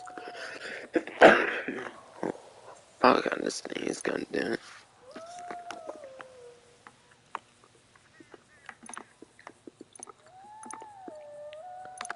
We have 50% off the actual yachts. And yeah, those prices are cheaper just because I own a yacht. They're like 8 to 10 million if you do not own it. If you do not own a yacht, they're like 8 to 10 million depending on the model. Video Orion. Pretty sure this is the worst of them, having the one helipad. Doesn't even come with a helicopter, it looks like, despite the helipad. But yeah, you basically get a Tropic and a Sea Shark. Pretty terrible. No real reason to go for that one. Pisces.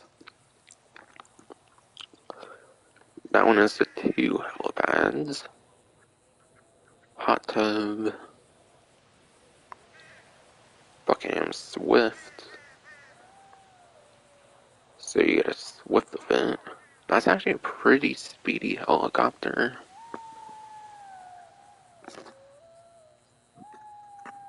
But yeah, not necessarily something I would choose the Pisces for or the Aquarius. Pegasi Speeder.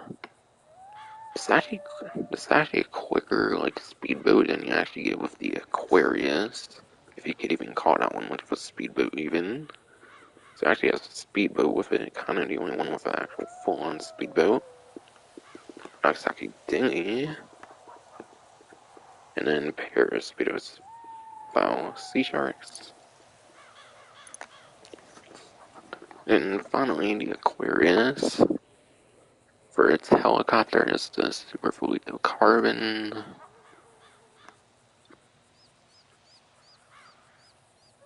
And yeah, the Swift you can actually get in the story modes, and the helicopter's not as crazy, basically. We had a Super Fluido Carbon. That's like a couple $1,000,000 helicopter, so I think you definitely get much more value out of this one. Because the other one's a regular Swift, not deluxe, I'm pretty sure.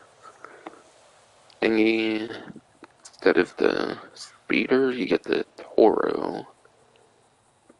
Which at least is a much more expensive boat, but it's not as speedy. And the Toro and the Speeder are also in story mode. So there's no like online exclusivity with that one or anything. And then you get 4 Sea Sharks. But yeah, honestly the prices are Aquarius can be pretty nice. I would just say Aquarius being the most expensive, you might as well spend the extra couple million or something. Yeah, being 50% off, I think the Aquarius is only like 5 million right now. It's at like 10 million, so definitely a huge savings there. Might be the most savings you can get for the most part here during the event. And yeah, fittings, complete cosmetic there, complete cosmetic lighting, and then complete cosmetic color. There's no real worthwhile like upgrades. It looks like it's all pretty much just cosmetic stuff.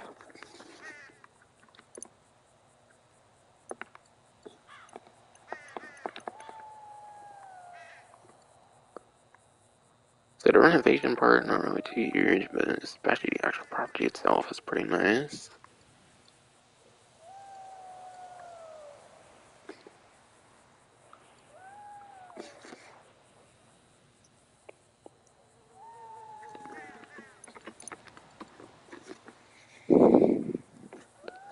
And yeah, I already got to go over the Luxo earlier because it was in the luxury autos.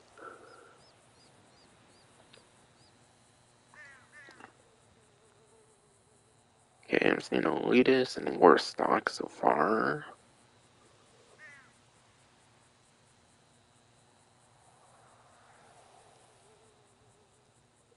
And there were legendary ones, but those are already covered with the test rides. So yeah, just elitist and worst stock then. There is another discount that's kind of property related. I'll use this, I guess, to talk about it. But yeah. And then there is 50% off of casino penthouse decorations. So any penthouse decorations for your casino that you can buy in the casino store will be 50% off.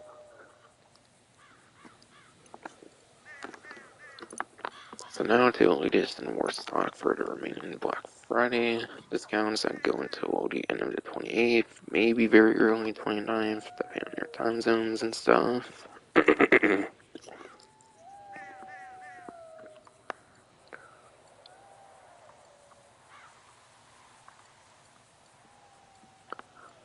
And yeah, that would be the regular Luxor and Lift as well as their deluxe versions.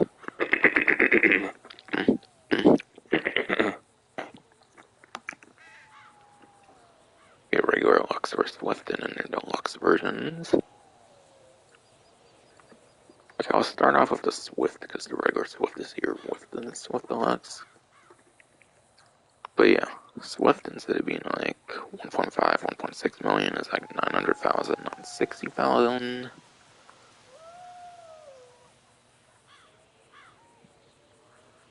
Like 540, like 600,000 ish savings there. Pretty okay savings there. But yeah, they're pretty much just Pegasus vehicles. You're probably not going to get very much use out of them. They're Pegasus. You're probably going to want to call other things for Pegasus over like civilian helicopters and stuff. So kind of a trash option here. I guess I'll go for performance though, because it's civilian. And according to Roughly 152 Super G, the regular Swift is a 4th place lap time, and perhaps a 5th place, like 6th place at worst top speed, putting the Kanata into account. So I think Kanata dethroned it from like top 3 to top 5 territory now. So it's not in top 3 anymore, top 5. But yeah, it's still be pretty decent for helicopter races, perhaps. Swift Deluxe.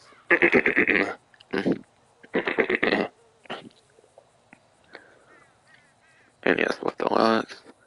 It's basically like another version of the Swift of like very minor like stat increases. Swift Deluxe is 3rd place lap time now, except the Kanata.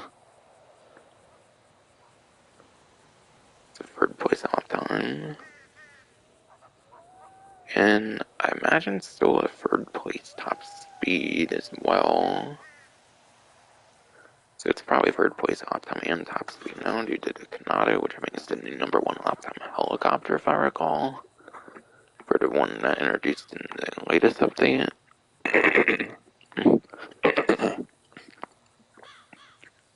And yeah, it's mainly just a status symbol aside for being a pure Pegasus vehicle, and you're probably not going to get much use out of. But it's mainly just a status symbol, having like the drinks in the back and all that fancy stuff and all that. But you get like around $2 million in savings of how crazy priced it is. And those are 40% offs for all 40s on the site, I'm pretty sure here. Then the regular Luxor. Regular Luxor actually has 2 more seats at 10 seats. They actually get a little more seating capacity on the regular Luxor. So that's something, I guess.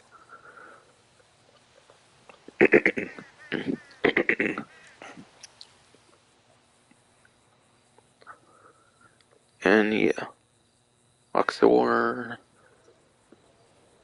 is at 18th place lap time, and then 18th place lap time, 20th place top speed, according to roughly 152. Again, it's just your like typical like standard Pegasus vehicle. And unlike the Swift, which was DLC, so I don't think it spawns naturally pretty much, the Luxor you can just find like at the airport and stuff like that, so it's definitely a waste, I would say, on the regular Luxor. That's a Pegasus vehicle. I mean, obviously it's nice that you can have every Pegasus for spawn convenience and stuff, but it's kind of a waste of money is what I mean. So I would only get it if you want to collect all the Pegasus vehicles like myself. And then the Luxor Deluxe, 40% off to million. Obviously, it's 6 million, 4 million off. Something to note is you lose 2 seats due to like all the fancy stuff that gets put back there, like the cigarettes and like whatever all you can do back there, and that barely provides any gameplay value or anything, because obviously it's a status symbol. You're to show off your wealth and whatnot. It's a gold fucking plane after all.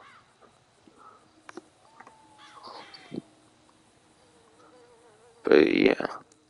Again, Luxor Deluxe is basically just a slightly better performing Luxor at a 17th place uptime and then 19th place top speed, so it only goes up like 1 placement for uptime top speed. So yeah, Swift, at least you get some decent performance out of those. The Luxor's not really. And yeah, this one's literally only purely worth it if you want as a Pegasus vehicle to collect them all, basically. Since you can own as many Pegasus vehicles as you want.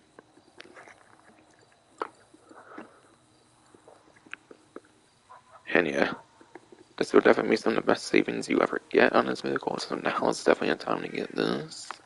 And this, especially. And the yachts, of course.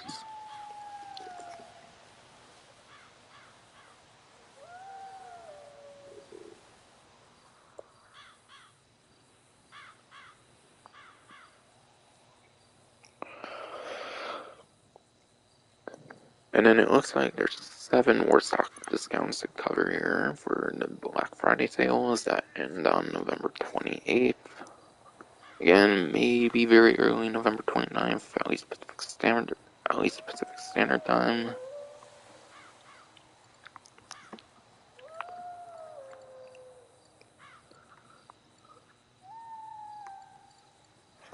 But yeah. Okay. Yeah, one of these like property vehicles do have discounts, and that will be the Avenger. I think it's just a regular Avenger vehicle. You're not getting any renovations though, which is unfortunate. Since this thing does have some okay renovations, obviously the gun turret, obviously that's how you get weaponry on this. Besides for bombs, at least, so you get the gun turrets. gun turrets are basically the same like weapon from the MOC, except you have an air vehicle, which gives it a lot more practicality. The gun turret's definitely a lot better on the Avenger, no doubt. Vehicle workshop. This is more worth owning on the Avenger than the MOC. The MOC, I would not actually have a vehicle workshop, so you can actually have your extra personal vehicle stored, so you can own another personal vehicle. If you want to get as many garage spots as you can in the game, then vehicle workshop is not actually worth it at all on the MOC. The Avenger, on the other hand, it's obviously worth it on the Avenger because you don't have to like sacrifice other things like you do on the MSC where you have to sacrifice certain things because you cannot equip everything on the MSC. And the weapon workshop allows you to customize Mark II weapons. One of many places that allowed you to do that. It might have been like the second property ever that allows you to do it. Yeah. If you spawn at the facility, that can be a very nice place to get Mark II weapons and whatnot. There's all kinds of different spawn locations you can spawn at for convenience for your weapon workshops and all that, though. It's not really an advantage of this one over others. I mean, I guess it's the one air vehicle that allows you to get... It's the one air vehicle that actually allows you to do, like, Mark II weapons in it with the workshop. It's the only air vehicle that has a weapon workshop. And air vehicles are pretty much the best thing for point A to point B travel, so it could actually be one of the better like locations for a weapon workshop technically because of the point A to point B capabilities it has. So that's something nice compared to other weapon workshops.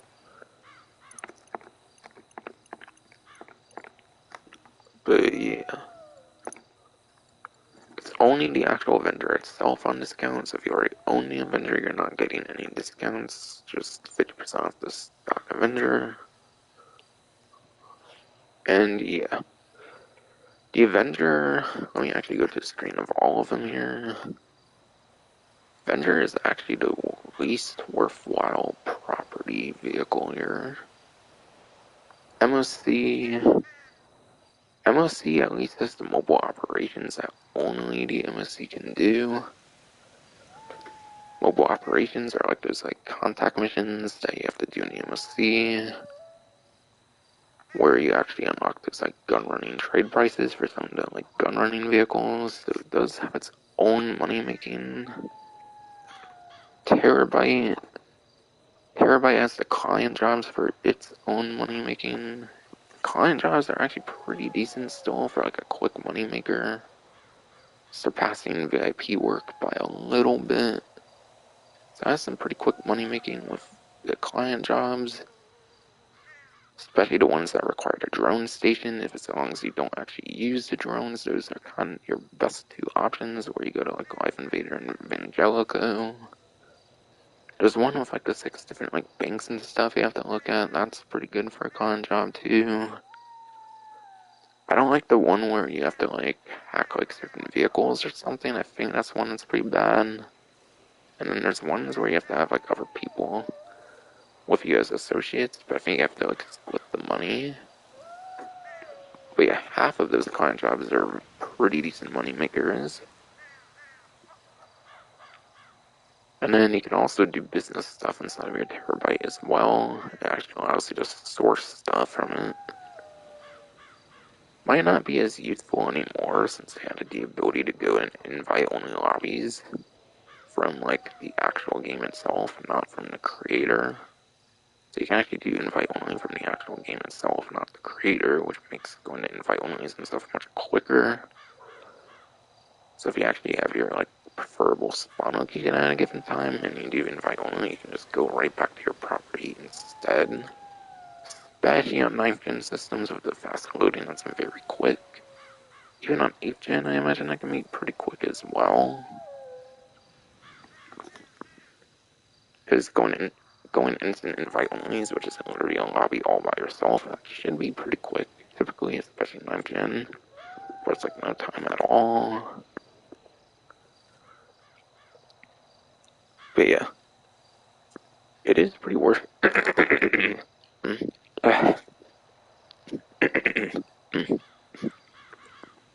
Yeah, that one is pretty worth it though. It is pretty worth having for the business stuff though if you're in a lobby constantly and you don't like to switch lobbies constantly. So if you're in a lobby pretty consistently, the terabyte's pretty nice. So it definitely has more usage in the MOC, and then way more usage in the Avenger in terms of money making. And then the Kazakh has the Kaiopriko heist, which even with the nerfs to the Kaiopriko heist, it is still a very good heist. I know I was complaining about it like when I first started the stream because of being in the like submarine when I got to the gameplay part. But undeniably, it's still the best heist in the game because it's entirely solo. And it wasn't really that badly nerfed aside for like cooldowns. The actual heist itself is still pretty good. Like yeah, there's more tequilas and stuff you'll find as well because of some of the systems they have in place. But yeah, no matter your primary target and everything, you can still make some pretty decent money regardless again. So basically gets you access to the best heist in the entire game. Soloable heist. This has exclusive mobile operations, exclusive con jobs, it can do business stuff in here. Kaiopriko heist. The Avenger, on the other hand, does not really have its own money opportunity. Because the facility is what hosts the heist. But the facility hosts the heist, not the Avenger itself. So therefore, the Avenger does not have its own money opportunity. So that's its huge weakness over the rest, as it lacks its own money maker. But it's an air vehicle, which means it's the best of those vehicles for plenty to be travel, which in its own ways kind of makes it good for money making. And yeah, Avenger, pretty tanky vehicle, can take a lot of explosives if it's not glitched, because I think it can be glitched and then it explodes in like one rocket. But it's supposed to be pretty tanky usually, so that's pretty nice.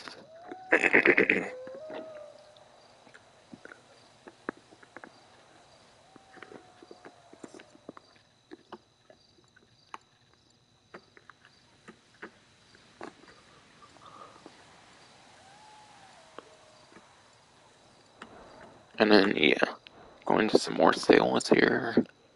The RO86 Alcanos here. R086.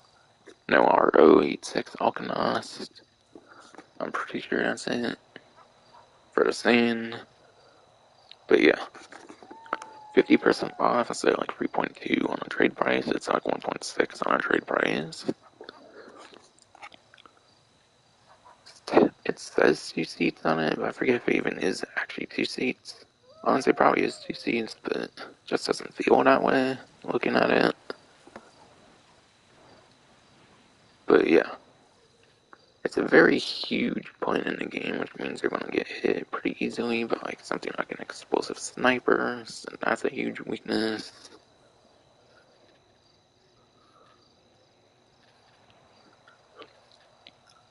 Trying to think if it even has missiles. I don't think it does. I don't think it has machine guns or missiles. I think it only has bombs on it, which means it's pretty limited on its like weapon capabilities. But yeah, only bombs. That's a huge plane. Barely any explosive resistance. So I think a couple rockets can literally destroy your whole Alcanos, and again, it's a huge target, so it's very easy to hit. But yeah, pretty much suffers the same problem as every huge plane in the game. None of the huge planes in the game are really that good. I would say even the Volatile would probably be a better option, because that might even have like... Actually, I don't think it has missiles, but yeah, it has like guns on it at least. In addition to 100 bombs. But yeah, this has 100 bombs, which is the only vehicle with more than 50 bombs. Again, I think this only has like 50 bombs though, even though it's a huge plane. They could even make it like the volatile, at least. But yeah, it only has bombs. I don't think it has like any sort of like other weaponry though. It's a pretty terrible vehicle. Yes, it has a good point A to point B travel, kind of, if you can spawn it well and everything in the first place, without it being destroyed and everything. I feel like you're not going to really be making money with this thing. Bombs aren't going to be that significant of weaponry. Torador, on the other hand, Torador is a very S tier vehicle, I feel.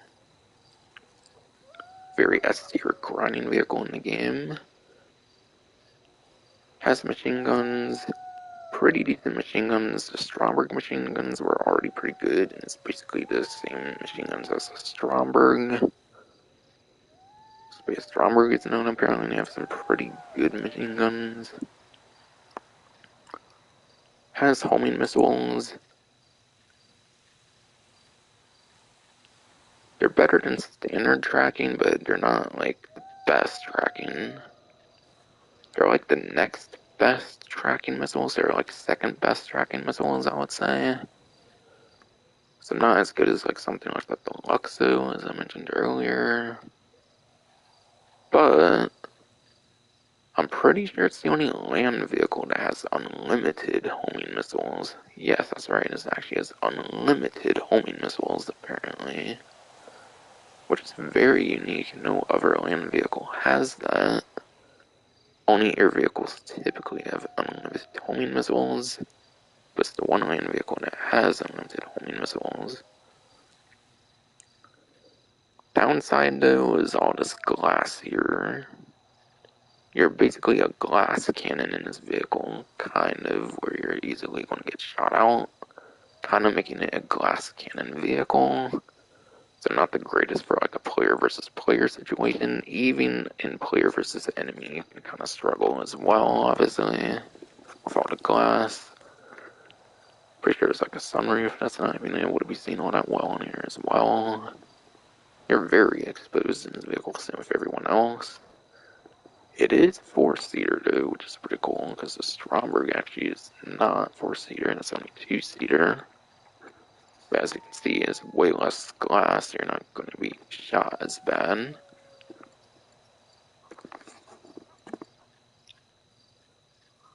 So yeah, the weakness is all the like bullets are probably taken in there, basically. That's pretty much the one weakness I can think of. Has rocket boost, but it's a submarine vehicle, so it can go in the water, and it has rocket boost, which is super unique. No other vehicle has that combination of stuff, going underwater and rocket boost.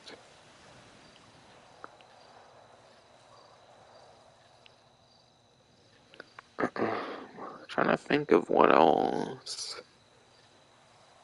Is there anything else I can think of besides for one thing saving for last? Because it goes very well with the heist event right now. I don't think I... Oh yeah. I didn't mention explosive resistance yet, I don't think.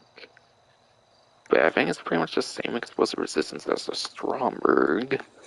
And the Stromberg is actually very unique with its explosive resistance. That's because most vehicles have pretty good weaponry, do not have very good explosive resistance unless it's an armored vehicle, which typically would make it a very slow vehicle. Something like the Conjali's armored has explosive resistance and good weapon, but slow speed. Stromberg, on the other hand, same with the Torador. They're pretty speedy vehicles, they have good weaponry, and they have some okay armor as well. They can actually take a couple to few, like, rockets before being destroyed. Most vehicles with missiles do not have that, besides for basically just two vehicles, which is quite unique. So explosive resistance is good, just this one has on glass for bullets, which is not so good. And yeah, I'm not even done with the best part even.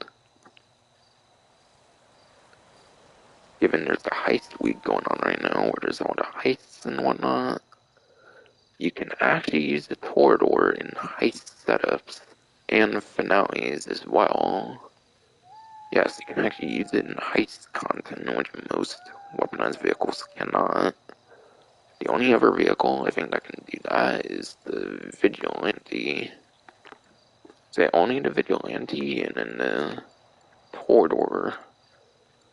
When it comes to crazy weaponized vehicles that are pretty S tier, can actually be used in heists. That's huge.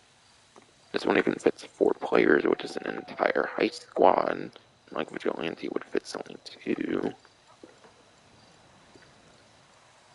Again, the one weakness is that lots of bullets will hit you in the Torador. When the Vigilante, especially as bullet resistant glass.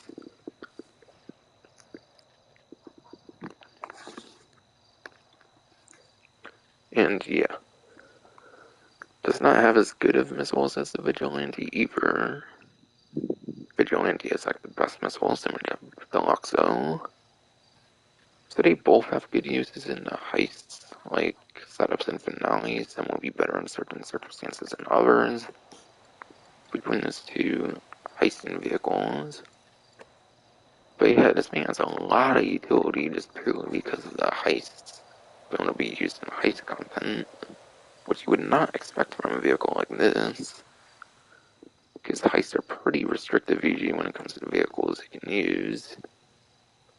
But yeah, this is definitely a very S tier vehicle, maybe like, I would say maybe one of the top couple to few vehicles in the entire game, perhaps. Because of that unique usage.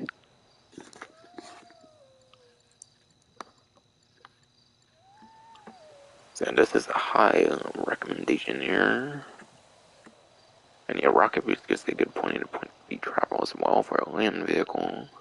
And the underwater capabilities.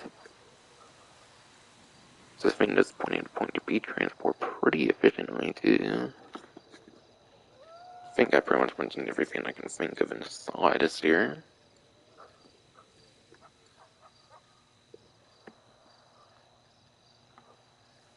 Scramjet and Oppressor Mark II here next. Scramjet, instead of being like 3.4, is like 1.7 million. And yeah, again, this only has a buy it now price now since the trade price was removed of Criminal Enterprises. Because it was previously tied to Hunting Pack Remix, but it's not anymore. So no trade price anymore. There's a standard price now. But yeah, Scramjet, pretty unique vehicle as well. Has machine guns. I think the machine guns are pretty typical strength, similar to like Stromberg and stuff, perhaps. So machine guns probably aren't like that weak, but they're not going to be that effective either. They're just typical machine guns. And then it has 30 of the best tracking homing missiles, just like the Deluxo down here, and that's also on a 50% for Black Friday time. So yeah, 30 of the best tracking homing missiles. That's not all though. Just like the Torador, it is a rocket boost vehicle. And unlike the Torador, it has a jump boost, which means you can actually jump in rocket boost, and that gives it amazing point A to point B travel. Basically turns it to a hybrid, like a land and air vehicle. Kind of even more so than the Deluxo, because the Deluxo has like hover and stuff, which makes it a much slower option. So it can basically do what the Deluxo can, but crazier, kind of. It's a very amazing grinding vehicle. I don't know, at the end of the day, it's still a land vehicle, so it still suffers certain point A to point B weaknesses, but rocket boost and jump boost is a crazy combination, regardless. And yeah, Gaussian Oppressor Mark II. You can only have like one weapon on it at once, starts of machine guns that obviously are not worth using. Explosive machine guns. We had a thing that's explosive cannons as well. Not crazy explosive cannon like the laser and like the Hydra and Savage. So not crazy like the Hydra, Savage, or the laser, which is more up there because of Smugger Run adding it as a Pegasus vehicle. But yeah, explosive cannons are not overpowered like those. They're pretty weak explosive cannons. You're honestly probably better off with the missiles. But yeah, the thing with this vehicle is it suffered a lot of nerfs because of how like very used it was. It's probably the most like overused vehicle in this entire game. If I didn't make that clear earlier when I was using that and everything. So because of how overused it was and how like abused it was being and whatnot, Rockstar's nerfed it quite a few times at least. So yeah, the missiles actually are not as good anymore as the Colonel Enterprise. They don't lock on as good. A Mark 1 oppressor can actually lock on better than a Mark 2 oppressor now. That's how like nerfed the missiles are now apparently. And yeah, it even has countermeasures on it as well, which is like the flares and the chaff. You don't really want flares, especially on something like a Mark II, which is probably going to be one of the hugest target vehicles of how like insane Mark II users can be. But yeah, flares, you can basically just use two missiles, like you can use like two missiles at the same time, and it basically negates the effect of flares. Chaff basically makes it where you cannot be locked on for a few seconds. But yeah, also Colonel Enterprise, they nerfed countermeasures now. I think you have like half the amount, and it takes like maybe 2 times as long as it does on other vehicles to activate one. So yeah, you have a much longer window now for the effectiveness of like chaff and flares. Like you can always use like pretty much any other vehicle you can use like a shafts like right next to each other. And have like no lock on possible. Granted, you only have like 10 or like 20 shafts, so it's kind of balanced. Unless you're using a Sparrow, which I think is unlimited for some reason for chaff, even. Which was also added in Colonel Enterprise for Sparrow chaff and flares. But yeah, countermeasures were significantly like reduced as well. So I feel with all the nerfs, it's kind of an unfun vehicle to use anymore, but that's kind of what had to happen. That's kind of stupid how much changes they did in Colonel Enterprise. When they allow people to do their own invite-only like cell missions now with their businesses, you don't have to even go public lobby anymore. And like for like a business, you can just do invite-only now. But no, they still held and nerfed the Mark II oppressor. Obviously, though, even with all the nerfs, it's still one of the best grinding vehicles in the game. It's a flying bike. It's a flying bike you can spawn next to you. Yeah, you can spawn it next to you. It's a flying bike, so you don't have to like spin up rotors. So it's probably your easiest accessible like air vehicle of the game because of how quick you can get on it and everything. So it's definitely got like some of the best point A to point B travel in the game, kind of.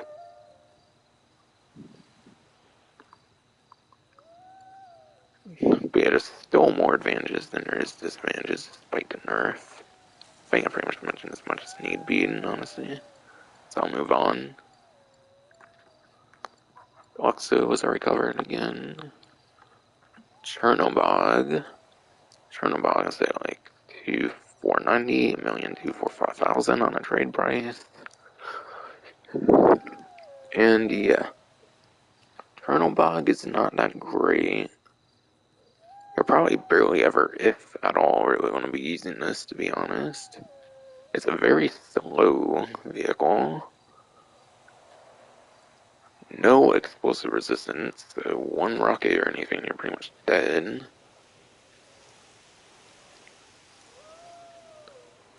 Two-seater. I mean, you didn't really expect the seating capacity to be that crazy. It's got like 15 missile pods on the back of it or something, pretty insane. It's got some of the most accurate missiles of the game, probably even more so than the deluxe zone stuff. But yeah, it's a big, slow vehicle with like no armor, so that does not really necessarily mean much usually unless you're like off radar or a ghost organization.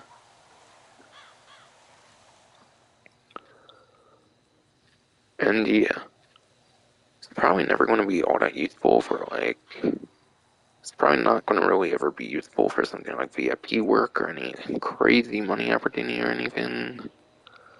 It's more of a player versus player vehicle. If you like to go against other players for any reason in like a public session.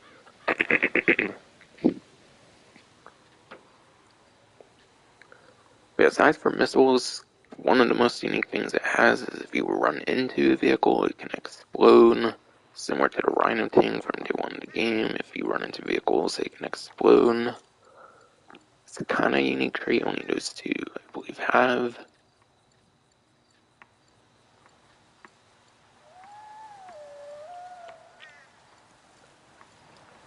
But yeah, not going to really get much use out of this, so I would not really recommend it. Unless you want to collect all the weaponized vehicles. They'll actually has its own like vehicle storage in the facility. So it has a unique slot in the facility only it can fill. So if you want to collect all the vehicles of the game, you pretty much have to buy a journal box. So you might as well, to be honest. Even if you're pretty much not going to use it. To own as many vehicles as possible.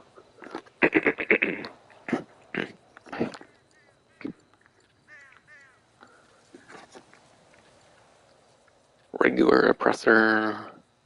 If you get a regular oppressor, you get the option of those machine guns, which again, not worth it at all. Especially on something as small as a bike and stuff. And yeah, when you're flying with the rocket boost and stuff, you're pretty much not going to be hitting things that accurately. Or yeah, you get 20 homing missiles as well. I think they're pretty much standard tracking though, but again, I think they're better tracking than the Mark II now with the Nurse and Criminal Enterprise. Suppressor now has more accurate missiles apparently than Mark II now. But yeah, they both only have 20 missiles as well, so they're pretty restrictive. Obviously it's a small bike, so do not expect much missiles on it.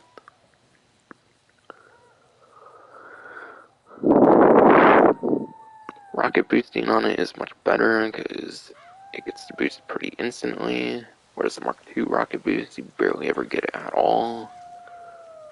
So this is definitely much better in the point A to point B department for pure, like, traveling around a map. So that's definitely the main advantage. Besides for being slightly better missiles now, just kind of nice. Mark 1 Oppressor was not nerfed whatsoever, pretty much, I would say, compared to Mark 2, so still a very fun vehicle to use. Can still be okay for grinding purposes, for like simple VIP work, I would say, but because you're on a pretty exposed bike and stuff, it's not anywhere near the greatest vehicle to use for much of any money opportunity now. So I say it's mainly just for pure point A to point B travel for the most part. It's very fun to use in that department as long as you don't fall off of it, of course. So I highly recommend that one. And I think last but not least, there is one more. And I will go to the Ruiner 2000. And yeah, pretty much all of them are 50% off, I think, aside for the Ruiner 2000, which is like 40% off on this website here. So yeah, 40% off, so like 4 million for 20,000. On a trade price, that's 2,592,000.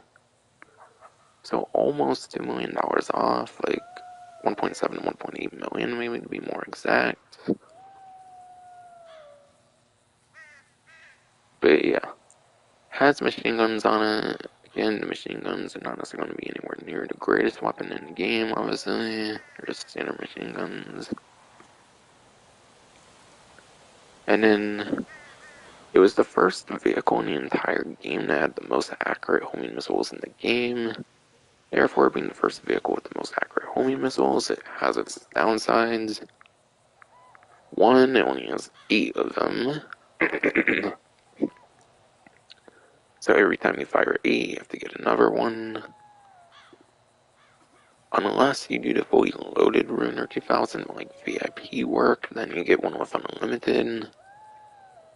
But yeah. What are you pretty much going to do with that though? Like grief people though? Because that's a pretty shitty way to use it. You can also use it to protect people, sure, obviously, on like a public lobby and stuff, but it's very situational for the fully loaded Ruiner VIP work version of the Ruiner 2000.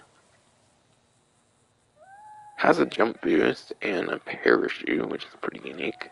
No other car in the game has a parachute, which gives it some okay point A to point B travel, but nothing as crazy as like the scramjet, which has a rocket boost and jump boost, which is significantly better. Besides for staying in the air for long periods of time, obviously. But yeah, only 8 makes it like civilian version not really worth using. No explosive resistance, obviously, but it doesn't look like it's supposed to obviously have any, so that makes sense.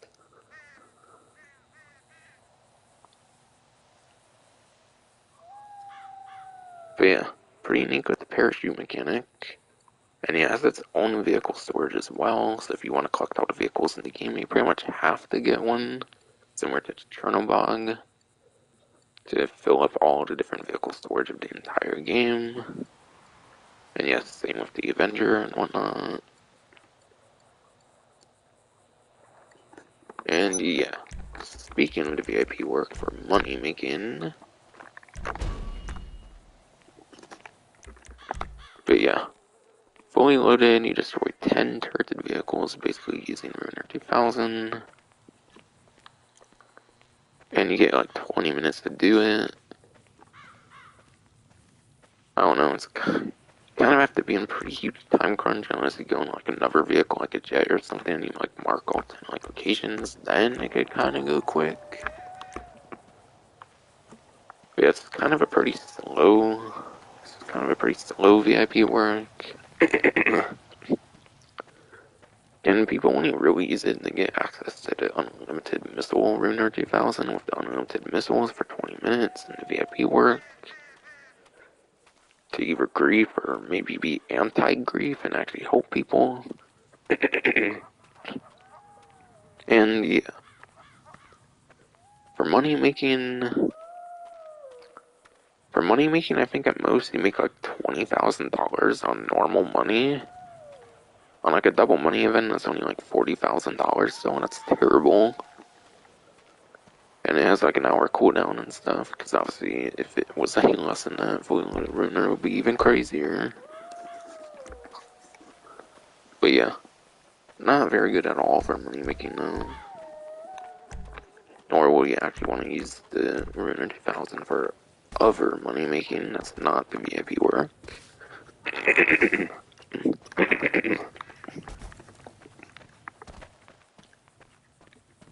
But yeah, I recommend it to fill up the like special vehicle slot that only it can fill up. But you probably won't be getting any use of it, I'll just say that right now.